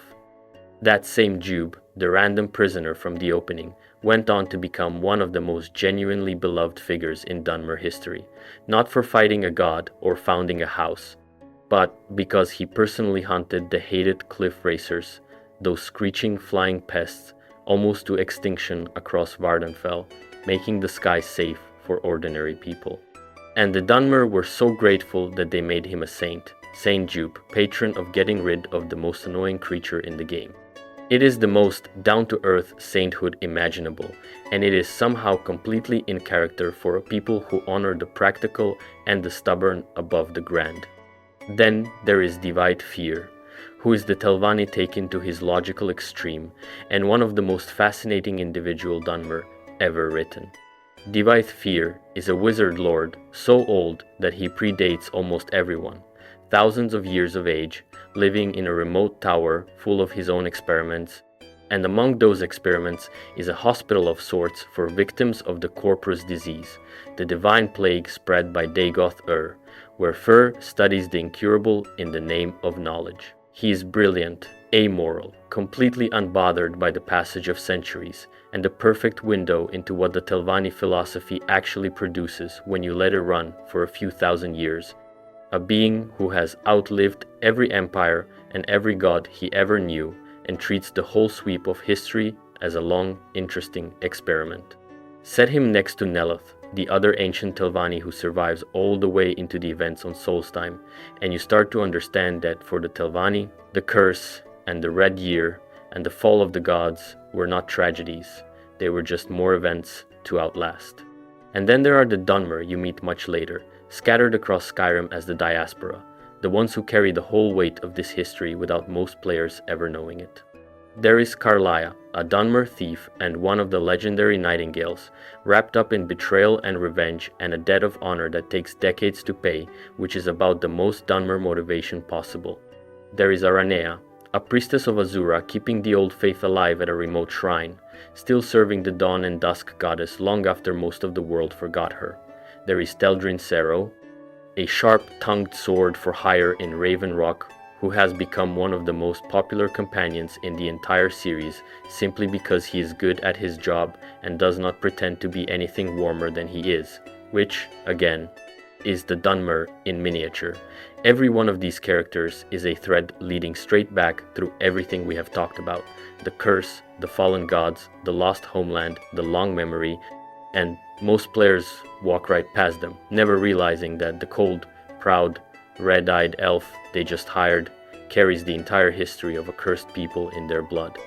Now, there is a very practical question hiding under all the mythology that we should answer, which is why anybody, the Empire especially, cared about a poisonous ash heap full of prickly elves in the first place, and the answer is money, because Morrowind sits on top of some of the most valuable materials in the entire world.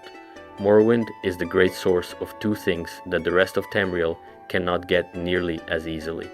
The first is ebony, which in these games is not the black wood you might be thinking of. It is a rare, jet black, almost magical stone or metal, said to be the literal hardened blood of a god. And it is used to forge the finest weapons and armor in the world. Ebony gear is the high-end stuff, the prestige material, and Morrowind has the richest deposits anywhere. The second is raw glass, which again is not window glass. It is a volcanic green mineral, malachite, that gets worked into the lightweight, beautiful, wickedly sharp green armor that is some of the most prized equipment a fighter can own. So this supposedly worthless ashland is actually a treasure vault, and a lot of the Empire's interest in keeping Morrowind and in holding on to Solstheim with its mines comes down to wanting access to that ebony and that glass. And that is where an organization called the East Empire Company comes in, which is the Empire's big trading concern. The chartered company that runs a lot of the mining and shipping out of Morrowind and the surrounding islands. The East Empire Company is exactly the kind of outside, profit-driven, outlander institution that House Lalu loved cozying up to and that House Indoril despised. And a lot of the friction inside Dunmer society over whether to embrace or reject the Empire was really friction over who got to profit from digging up Morrowind's wealth and selling it abroad. The town of Raven Rock on Solstheim, the one the Dunmer refugees later took over, started its life as an East Empire Company mining colony, dug into the island specifically to pull ebony out of the ground. So even the refuge the broken Dunmer fled to in their darkest hour was originally a foreign mining operation built to extract their homeland's wealth, and they ended up inheriting the mine along with the town, working a played-out ebony deposit at the edge of the world. There is no part of the Dunmer story, not even the parts about gods and curses, that is fully separate from the cold fact that they were sitting on a fortune that everyone else wanted. The economy underneath the great houses ran on all of this. the ebony and glass for export, the Kwama egg mines for food, the salt rice farms and the netch leather and the guar herds, and, for far too long, the slaves who worked a great deal of it. It was a strange economy, half ancient and half industrial, with giant insects farmed in deep mines next to wizards growing houses out of fungus next to plantations worked in chains, and it produced enormous wealth for the houses at the top, while most ordinary Dunmer lived hard lives in a hard land.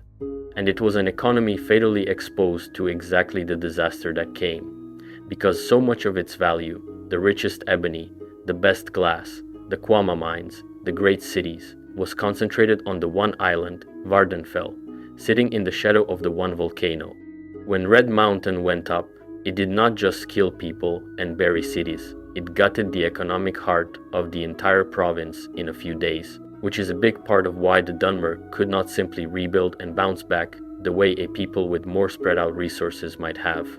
They had put their whole civilization, their gods, their wealth, and their history all in one place, right next to the most dangerous thing in their world, and trusted their living gods to keep the lid on it.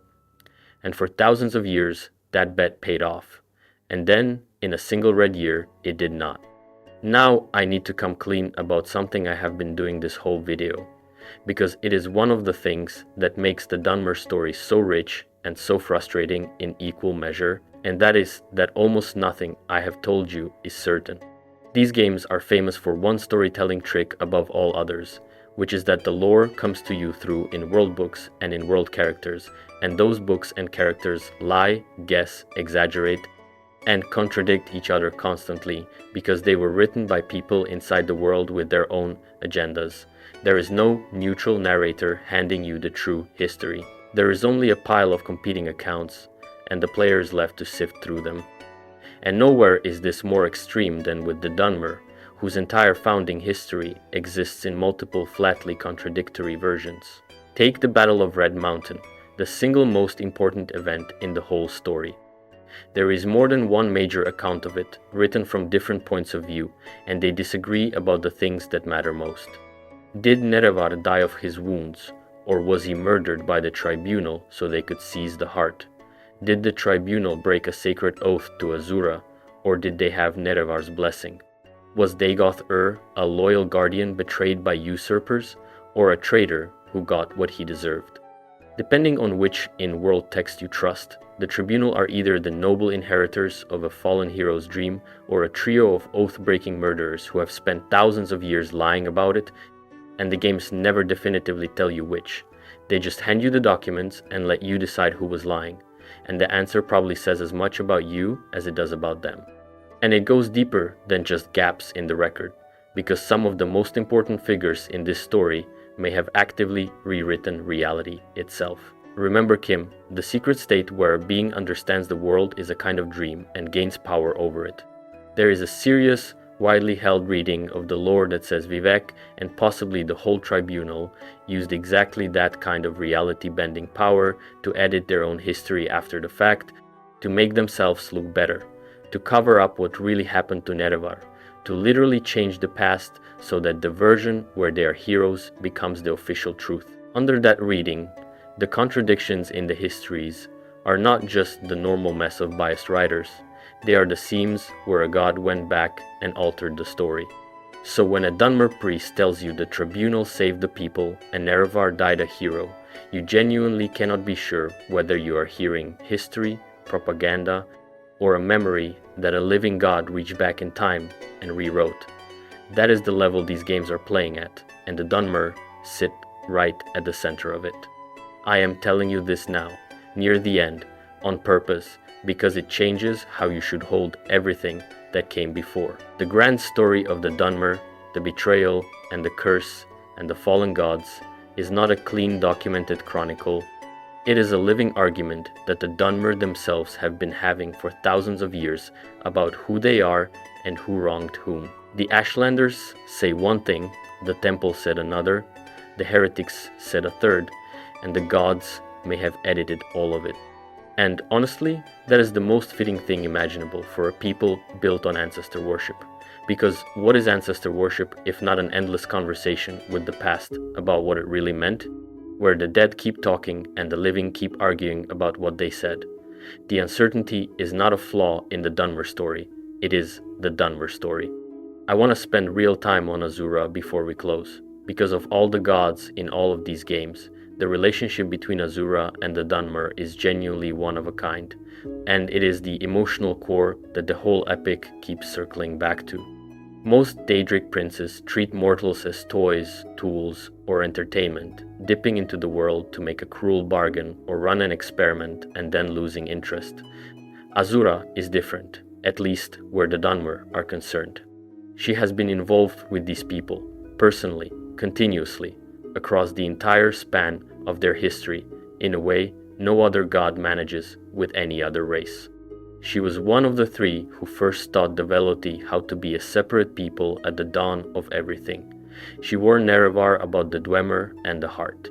She gave Nerevar a sacred ring called Moon and Star, a band that only the true Nerevar could wear, which becomes a literal proof of identity in the prophecy thousands of years later. She cursed the whole race when the tribunal betrayed her, and then, in the same breath, she set in motion the prophecy that would one day undo that betrayal and return Nerevar to his people.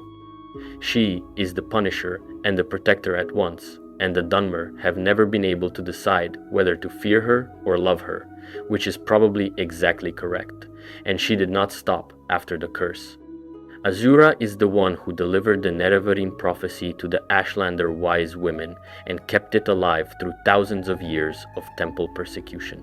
When the Nerevarine finally rises in the third game, it is Azura who appears to confirm the destiny, Azura who guides the Chosen One toward Red Mountain, Azura who is, in a real sense, the author of the entire plot to bring down the false gods she had cursed.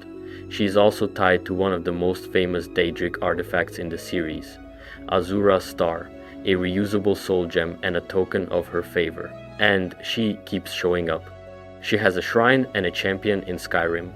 She plays a role in the online game. She turns up again and again, always tied back to the dawn and the dusk, the two thresholds, the moment of change, which is the perfect domain for the goddess of a people whose entire existence is one long, painful, ongoing transformation. The Dunmer were changed from Aldmer to Chimer, changed from Chimer to Dunmer, changed from a homeland to a diaspora, and through every one of those changes, the goddess of change herself was standing at the threshold.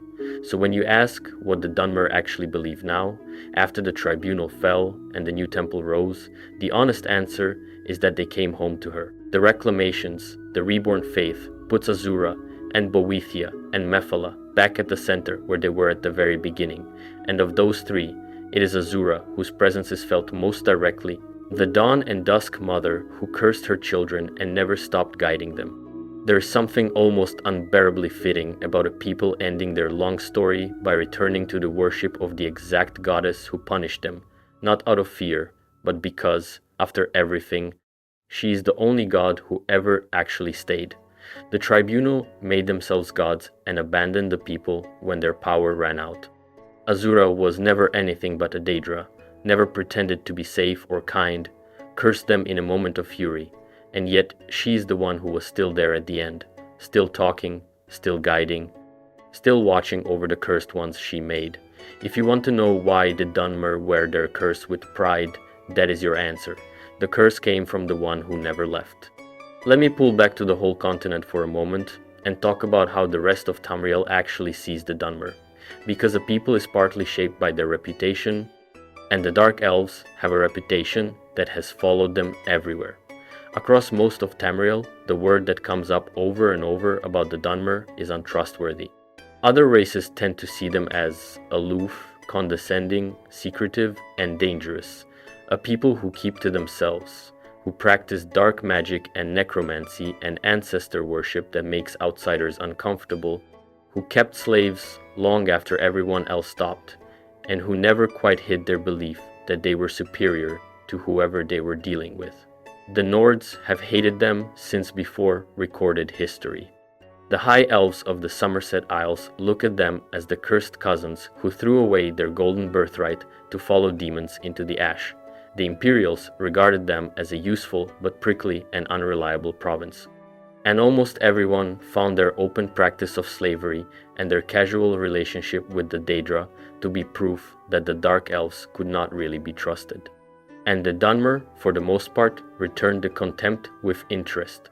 That word ennoi, outsider, was not a neutral term. It was an insult thrown at anyone not Dunmer, and the whole culture was built on the assumption that the rest of the world was a collection of inferiors who had nothing to teach them. So you had a people widely disliked and distrusted by their neighbors, who responded by disliking and distrusting their neighbors right back, and the result was a province that spent most of its history as an island unto itself, even when it was technically part of an empire.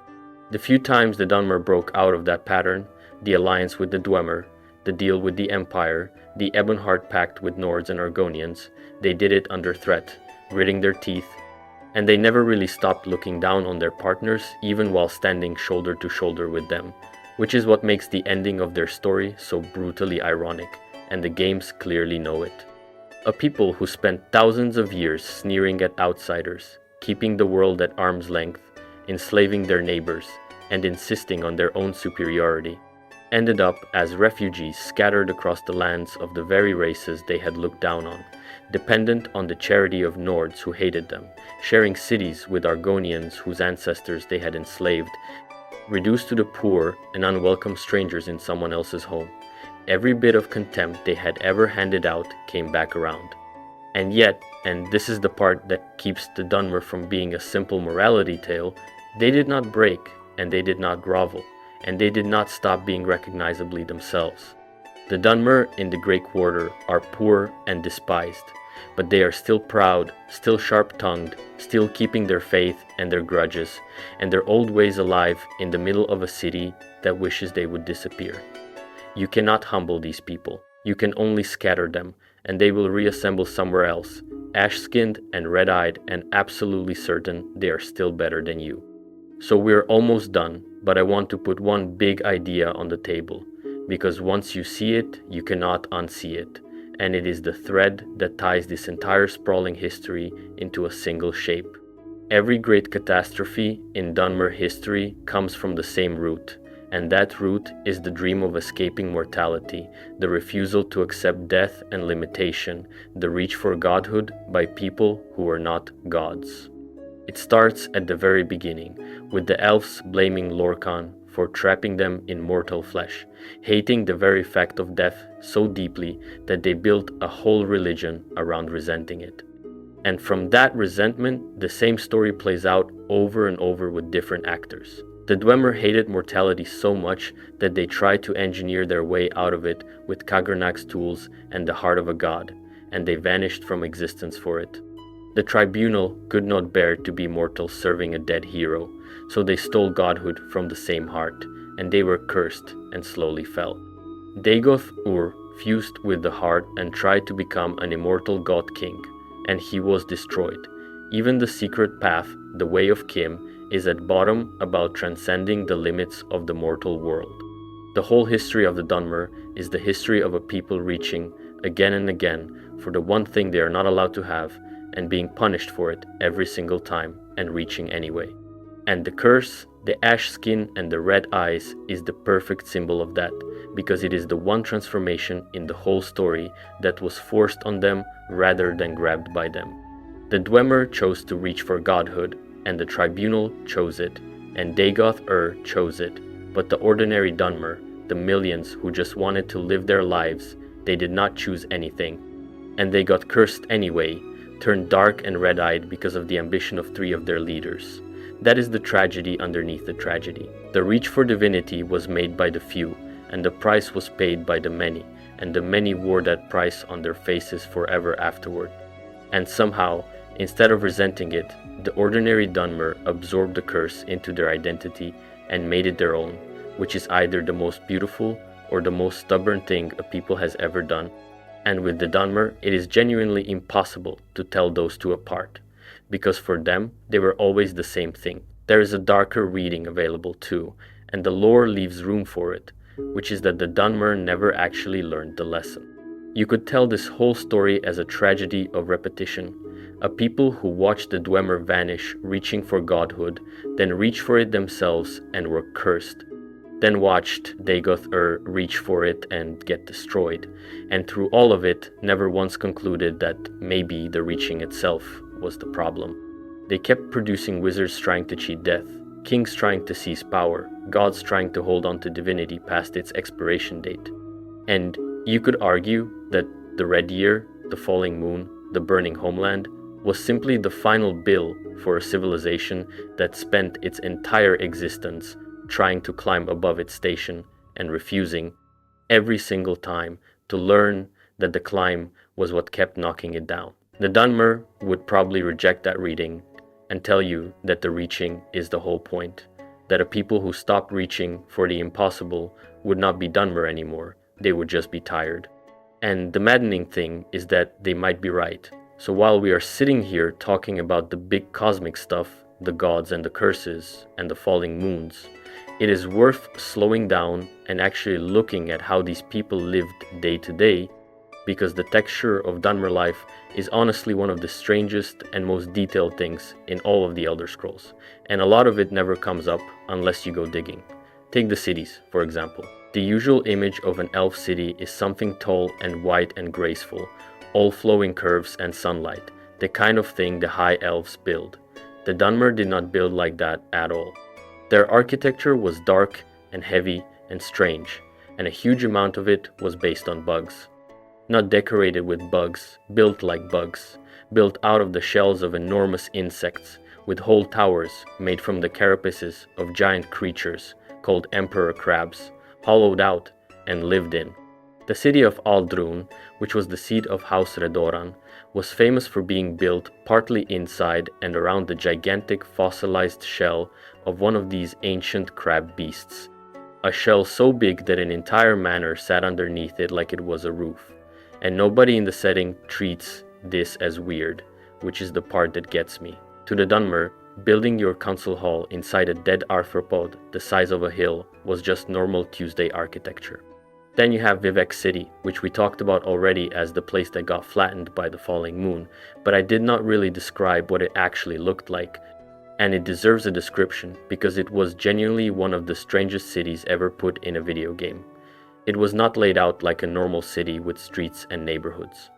It was built as a series of enormous artificial structures called cantons, each one a gigantic step block rising out of the water, and each canton was basically its own self-contained district stacked in layers, with the wealthy and the temples up top and the working areas, and the sewer-like underworks down at the bottom near the waterline. You moved between these giant blocks across bridges and by boat, and the whole thing sat in the water of a bay with the god Vivek's own palace floating nearby, and above all of it hung the moon that the god was supposedly holding back with his will.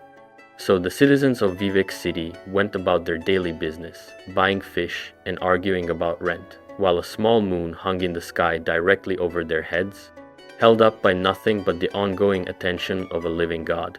That was just the view out the window. That was normal to them. And then, one day, it stopped being held up, which, when you put it that way, the Red Year almost sounds less like a freak accident and more like the single most predictable disaster in the history of the world. The other houses had their own signature places too. House Telvanni, the wizards, did not build cities so much as grow them, because their senior wizards lived in towers made out of enormous mushrooms. Not towers shaped like mushrooms, actual giant fungus that the wizards magically encouraged to grow into the shape of a tower, with rooms hollowed out inside the living mushroom flesh, and you traveled up and down inside these towers using levitation magic instead of stairs, because the wizards who built them could simply fly and frankly did not care whether their guests could. There is a wonderful pettiness to that.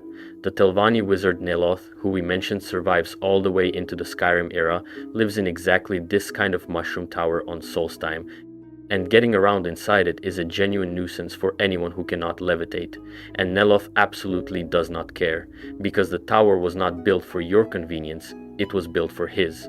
And if you wanted convenient stairs, you should have been born a more impressive wizard. That single design choice tells you more about House Telvanni than 3 paragraphs of explanation ever could. They were powerful, they were ancient, they were brilliant, and they were some of the most magnificently inconsiderate people in the entire setting. And the town of Sadrith Mora, which was the Telvanni hub, had this rule that outsiders were not even allowed to wander freely. They were supposed to stay at a specific inn called the Gateway Inn, basically a containment building for non-Telvanni, because the wizards did not want random people tramping around their mushroom town. So you have this whole settlement where the official policy toward visitors is more or less, please remain in the designated guest box and do not touch our fungus. The Dunmer did distrustful and territorial better than almost anybody, and the Telvanni did it best of all. Now I want to talk about the books, because the Elder Scrolls is a setting that is absolutely buried in world literature. Thousands of pages of fake books written from inside the world by fake authors, and the Dunmer produced some of the most important and most baffling texts in the whole library. The big one is a collection called the 36 Lessons of Vivek, which is supposedly written by the god Vivek himself, and it is meant to be a holy book, a guide to the god's life and teachings and secret knowledge. And reading it is an experience. It is dense, it is poetic, it contradicts itself constantly. It is full of riddles and sexual imagery and cosmic metaphysics and what sound like genuine instructions for how to perform reality-altering magic if you could only figure out what the words actually mean. Fans have spent literal decades arguing about what the 36 lessons actually say, whether they contain real instructions for achieving that godhood trick we talked about, the Kim thing hidden inside the poetry, or whether the god wrote them specifically to mislead people, which would be very much in character for Vivek. The book itself seems to be aware that it is being read by people trying to decode it, and it taunts them. A holy text that knows you are looking for the cheat codes and is deciding, sentence by sentence, whether to give them to you or laugh at you. That is the kind of thing the Dunmer produced. And that connects to something I really want to underline about Dunmer culture, which is their relationship with the truth, because it is not like ours. We tend to think a fact is either true or it is not. The Dunmer, and honestly the whole setting, do not really work that way, especially when it comes to their own history. We touched on this before with the contested accounts of the Battle of Red Mountain, but it goes deeper than just a few disagreeing eyewitnesses. In the world of the Elder Scrolls, belief and reality are tangled together in a way that means a story that enough people believe strongly enough can actually start to become true, can reshape what really happened, because the underlying nature of the world is closer to a dream than to solid stone. So when the tribunal rewrote the history of how they came to power, when they edited Nerevar out of certain stories or recast the Daedra they used to worship as monsters to be warded against, they were not just lying in the ordinary way. They may have been actively reshaping the past, making their version more real by the sheer weight of an entire nation believing it. The Dunmer lived inside an officially sanctioned version of their own history that may have been partly fabricated by their own gods, and on some level, the more thoughtful among them seemed to know it, and they lived with that knowing, which is a deeply strange way to exist. Imagine being a people whose national history might literally have been rewritten by the people in charge, not metaphorically, actually rewritten into reality, and just sort of shrugging and getting on with your life, because what else are you going to do? Argue with a god about what year it is.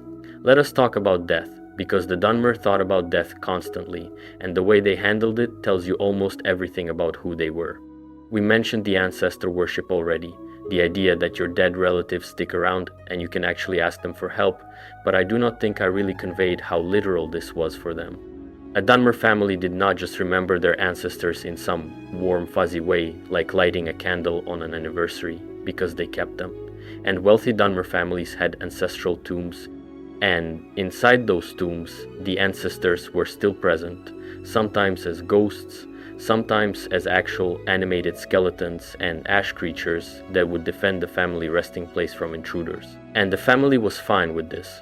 The dead grandfather rising up as a guardian to attack a tomb robber was not horror to a Dunmer, it was grandfather doing his job.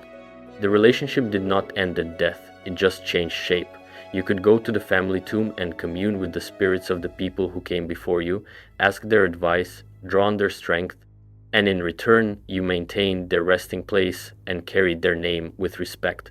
It was a two-way relationship that crossed the boundary of death, like that boundary was a screen door rather than a wall.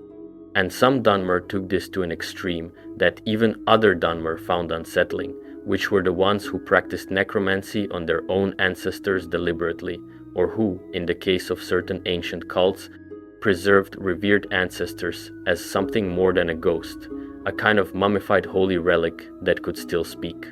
The Dunmer had a complicated relationship with necromancy in general, because, on the one hand, the broader Tamrielic world considered raising the dead to be one of the darkest and most forbidden forms of magic, the kind of thing that gets you hunted down by the Mages Guild.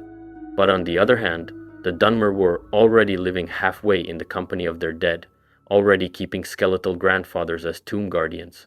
So where exactly is the line for a people like that?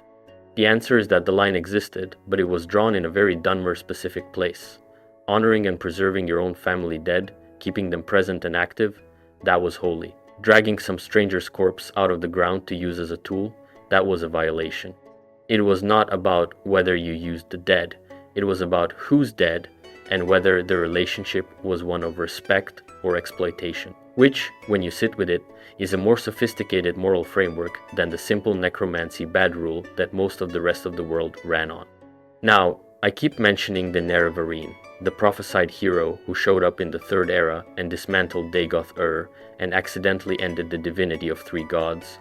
And I want to actually close the loop on what happened to that person, because their ending is one of the quietest and saddest little threads in the whole story.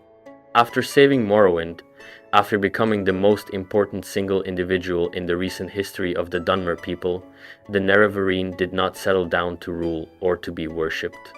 The lore tells us that the Nerevarine eventually left, traveling east toward the continent of Akavir, the mysterious land across the sea that has swallowed up more than one famous hero who went looking for it and was never definitively heard from again. So the prophesied savior of the Dunmer, the reincarnation of their greatest ancestor, fulfilled the prophecy, broke the power of their living gods, and then simply walked off the edge of the known map and vanished into legend. There is something very fitting about that a people so obsessed with reincarnation and ancestors and the unreliability of history would have their greatest modern hero end not with a tomb and a clear gravestone, but with a question mark, a hero who might come back again the way they came back before, because with the Nerevarine you genuinely never know if the story is over. And there is one more detail worth adding here, connecting that hero back to the broader collapse. Remember Saint Jube, the fellow who supposedly hunted the flying cliff racers to near extinction and got sainted for it. There is a piece of lore, a fragment of a memoir he was writing, where Jube is on the moon, the falling moon Bar Dao, the one that eventually came down and triggered the Red Year. The framing is that after his death, Jube's soul ended up bound up there, and the memoir cuts off, and the strong implication is that Saint Jube was actually present in some form. When the moon fell and destroyed the city, that the great hero who cleared the skies of monsters was right there on the very object that came down and ended the world he had helped make safe. The Dunmer story is absolutely packed with this kind of brutal irony. Heroes whose triumphs curdle into catastrophe, saviors who end up at the center of the disaster, gods whose ascension becomes their downfall. It is a setting where doing something genuinely good and being remembered as a saint for it does not protect you in the slightest from being standing on the bomb when it goes off. While we are at the human scale of things, let me give you a sense of the everyday culture, the stuff that is not gods and disasters, because the Dunmer had a rich daily life and food and drink and music like anyone else, just filtered through their particular grimness. Their food leaned heavily on what the Ashland could provide, which meant a lot of mushrooms, a lot of insect meat, and a lot of things harvested from those giant kwama mines we mentioned, including kwama eggs, which were a staple, harvested from the egg mines where the giant insects laid them. They drank a kind of liquor called sujama, which was strong and apparently hit hard, along with mast, a sort of fermented drink, and a bug-based brew called shiyin. So the cuisine ran to mushroom stew, scuttle, which is a cheese-like food made from processed bug parts, washed down with a liquor strong enough to knock you sideways. It was not delicate elf cuisine, it was hard food for a hard land, and the Dunmer were proud of it the way people are always proud of the difficult food of a difficult home. Their music and art carried the same heavy, dark quality that ran through everything else they made. The temple music was low and droning, the kind of sound that fills an enormous dark stone hall, and their visual art favored the same dark reds and golds and that recurring insectile, organic, slightly threatening style. Even their idea of beauty had an edge to it. A Dunmer thing was not pretty in a soft way, it was striking in a way that made you slightly uneasy, all sharp angles and deep shadows, and the sense that something underneath it might be looking back at you. And that runs right down to the people themselves, because by reputation, the Dunmer carried themselves with a kind of cold, proud, severe dignity that other races often read as arrogance or hostility. They were not a warm and welcoming people to strangers. They were guarded, they were proud, they had long memories for slights, and they did not particularly care whether you liked them. Which, given everything that had been done to them and everything they had done to themselves, is not exactly hard to understand. So, where does all of this leave the Dunmer now, at the latest point in the timeline that the games have actually shown us? Because the story I have been telling is a long downhill slide in a lot of ways, from a proud people with living gods and a homeland and an empire breathing down their necks but still standing, all the way down to a scattered diaspora, refugees in other people's countries, their gods stripped of divinity, their holy city a crater, their island a poisoned ruin. That is a rough few centuries. But the thing about the Dunmer, the thing this entire story keeps proving over and over, is that knocking them down is not the same as finishing them. After the Red Year, after the Argonian invasion, after the whole world seemed determined to end them, they did not end. House Redoran pulled the survivors together, halted the invaders, and the center of Dunmer power shifted to a city on the mainland called Blacklight, away from the ruined island, and the Dunmer just kept going, rebuilding and regrouping and carrying the names of their ancestors and the memory of their grudges to new ground and started over the way they always had, all the way back to that first exodus out of the High Elf homeland following a prophet into the ash. They are a people who started as refugees following a dream into a wasteland, and every time the world reduces them back down to refugees following a dream, they treat it less like the end of the story and more like the beginning of another one. And as for the homeland itself, the news is not all ash and ruin. Over the generations after the Red Year, Vardenfell, the destroyed island, slowly began to recover, and Dunmer began returning to it, resettling the land that had nearly killed them all, because of course they did, because telling a Dunmer that the land is too dangerous and cursed to live on is basically an invitation. The town of Raven Rock on Solstheim, which started as a struggling outpost, grew under Redoran leadership into a real Dunmer settlement. A little piece of their culture rebuilt on the very island that was once given to them as a refuge. The diaspora communities in Skyrim and elsewhere endured, prejudice and all. They were down, scattered, diminished, but they were extremely far from gone. And anyone in the setting foolish enough to write them off as a finished people would be making a bet that history has refused to pay out on every single previous occasion. We do not yet know exactly what the next chapter holds, because the games have not taken us there in full, and I am not going to sit here and invent things that have not been established, because that is not the deal. What I can tell you is that the Dunmer remain one of the most important and most beloved peoples in the entire Elder Scrolls, that fans have been desperate for years to return properly to Morrowind and see the homeland rebuilt with modern eyes, and that whatever comes next for them, it will almost certainly involve the same things their story has always involved: pride, grudges, ambition, a refusal to be humbled, and probably at least one person reaching for a power that no mortal was meant to hold and dragging everyone else into the consequences. Because if there is one safe prediction to make about the Dunmer, it is that somewhere among them, right now, somebody is planning something far too ambitious, and it is going to go spectacularly wrong, and they are going to survive it anyway, and they would not have it any other way. Before we wrap up, I want to pull one more thread, because I think it is the thread that ties the whole tapestry together, and it is this. Everything distinctive about the Dunmer, the dark skin and the red eyes, the cold pride, the obsession with ancestors, the layered and rewritten religion, the grudges, the diaspora, the ruined homeland, all of it traces back to a single decision made by a small number of people standing over the burning heart of a dead god. 3 friends and advisors of a dead hero chose to take power that was not theirs, and from that one choice unspooled the curse that changed the appearance of an entire race. The religion that ruled them for thousands of years, the enemy who poisoned their island, the weakening of their own gods, and ultimately the catastrophe that scattered them across the world.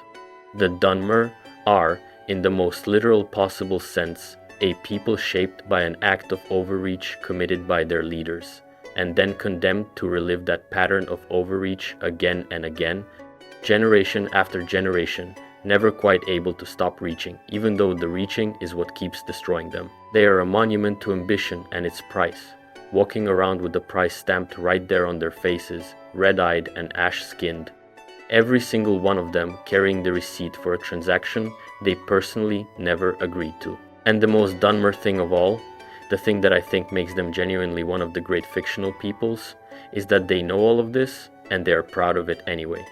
They were handed a curse and they wore it with pride. They were scattered and they regrouped. They were stripped of their gods and they went back to the older gods who had been there all along and called it a homecoming instead of a defeat.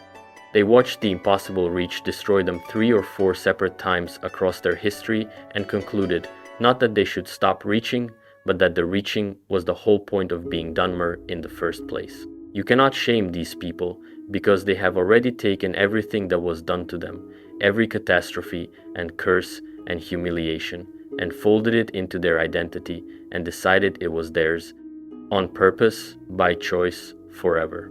I want to spend a little more time on the 3 Daedra at the center of the new Dunmer faith, the reclamations, because I do not think I gave them their full due, and the 3 of them together form one of the most interesting godheads in any fictional religion. After the tribunal lost their divinity, the Dunmer faith reorganized itself around the 3 Daedric princes who had supposedly been the real patrons of the people all along, the ones the tribunal had pushed into the background, and each of the 3 represents a completely different and slightly alarming aspect of what it means to be Dunmer. There is Boethia, the prince of plots and secrecy and the rightful overthrow of unworthy rulers, basically the patron of the idea that if your leader is weak, you have not just the right but the duty to remove them, which is a genuinely wild thing to build into the bedrock of your national religion. Then there's Mephala, the prince of secrets and sex and murder, and the hidden webs that connect everyone, the one associated with the assassin culture and the Morag tongue, the spinner of the threads that hold society together by also occasionally cutting them. And then there is Azura, the prince of dusk and dawn, of the moment of transition, the only one of the 3 with anything like a maternal, protective quality. And the way ordinary Dunmer related to these 3 was not the way most people relate to gods. They were not gentle shepherds watching over a flock. Boethia would test you, and if you failed the test, that was simply a fact about you that the test had revealed, not a tragedy. Mephala dealt in things most religions hide in the dark, and put them right at the center of the altar. Only Azura offered anything like comfort, and even Azura's comfort came with a cosmic price tag, because this is the same Azura who cursed the entire race in the first place. The same prince whose response to being betrayed by the tribunal was to change the skin and eyes of millions of innocent people who had nothing to do with it.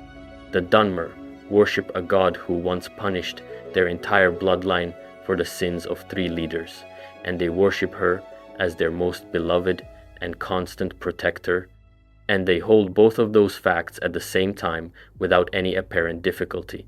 That is not a contradiction to them. That is just what a relationship with a real power looks like. It hurts you and it saves you, and you do not get to pick which, and the only foolish move is to expect it to be simple. That brings me to Azura's star, because if you have played the later games, you have probably held this thing in your hands without knowing the weight of what it was. Azura's star is a Daedric artifact, a sort of soul gem that never breaks, a reusable vessel for trapping souls, and it is one of the signature relics associated with the Dunmer's patron prince. But strip away the game mechanics and think about what it represents: an unbreakable container for a soul given by the goddess of dusk and dawn, the goddess of the threshold between states. For a people obsessed with ancestors, with the persistence of the dead, with souls that linger and guard and advise long after the body has failed, an unbreakable soul vessel from their most trusted god is not just a magic item, it is a theological statement. It says the soul does not have to be lost. It can be held, kept, preserved at the threshold, neither fully gone nor fully present. Which is, once you sit with it, exactly how the Dunmer treated their dead the whole time, exactly how they treated their own history, exactly how they treated themselves after the curse, suspended at a threshold, neither what they were nor entirely something new, held together by sheer refusal to be lost. And there is one more recurring image I cannot stop noticing once you see it, which is the moon. Moons are everywhere in this story, and they keep meaning the same thing. The whole reach for godhood, the metaphysical trick at the heart of everything, the Kim concept, is sometimes described using imagery of standing on the moon, of seeing past the edge of the world. The disaster that destroyed Vivek City was a moon, Bar Dao, the rock that hung over the city, held up by a god's will until it was not. The god Lorcan, whose stolen heart started this entire chain of events, is in some tellings associated with the moons of the world, his sundered body scattered across the sky. Over and over, the Dunmer story comes back to moons, to things hanging overhead that should not be there, held up by will and belief and divine attention, beautiful and impossible, and one bad day away from coming down on everyone's heads. The Dunmer lived their entire existence underneath that kind of moon, literally and otherwise, a people who built their whole civilization in the shadow of an impossible thing, held up by nothing but the ongoing decision of a god to keep holding it, and who somehow found that an acceptable way to live right up until the day the holding stopped. If you try to sum up the Dunmer in a single sentence, you will fail, and you will fail in an interesting way, because every true thing you can say about them is sitting right next to its own opposite, also true. They are a deeply religious people whose religion was partly fabricated by their own gods. They are fierce isolationists who began as refugees and ended as refugees again. They held thousands of people in slavery for centuries, and then watched a nation of former victims march in and burn their cities in revenge. And both the cruelty and the reckoning are just facts of their history sitting side by side. They worship a goddess who cursed them. They honor a tribunal they no longer believe were gods. They mourn a homeland that tried to kill them, and then they moved right back into it. They are proud beyond reason of a heritage that is essentially one long chain of catastrophic mistakes. You cannot resolve any of this into a clean story with a clear moral, and that is not a flaw in the telling. That is the actual shape of who they are. The Dunmer are the contradiction. The contradiction is not a problem to be solved on the way to understanding them. The contradiction is the understanding. So that, as best as anyone can lay it out, is the Dunmer, the dark elves of Morrowind, from the first exodus out of the high elf homeland following a prophet into the wilderness, all the way down through the stolen heart and the false gods and the poison and the falling moon and the scattering to wherever they are headed next. A people cursed by their own goddess and proud of the curse. A people who reached for divinity and got their faces changed for it and decided the changed faces were beautiful. A people you genuinely cannot embarrass because they got to every humiliation first and claimed it as their own before the world could use it against them. The gods that ruled them are gone or fallen. The island that held them is scarred.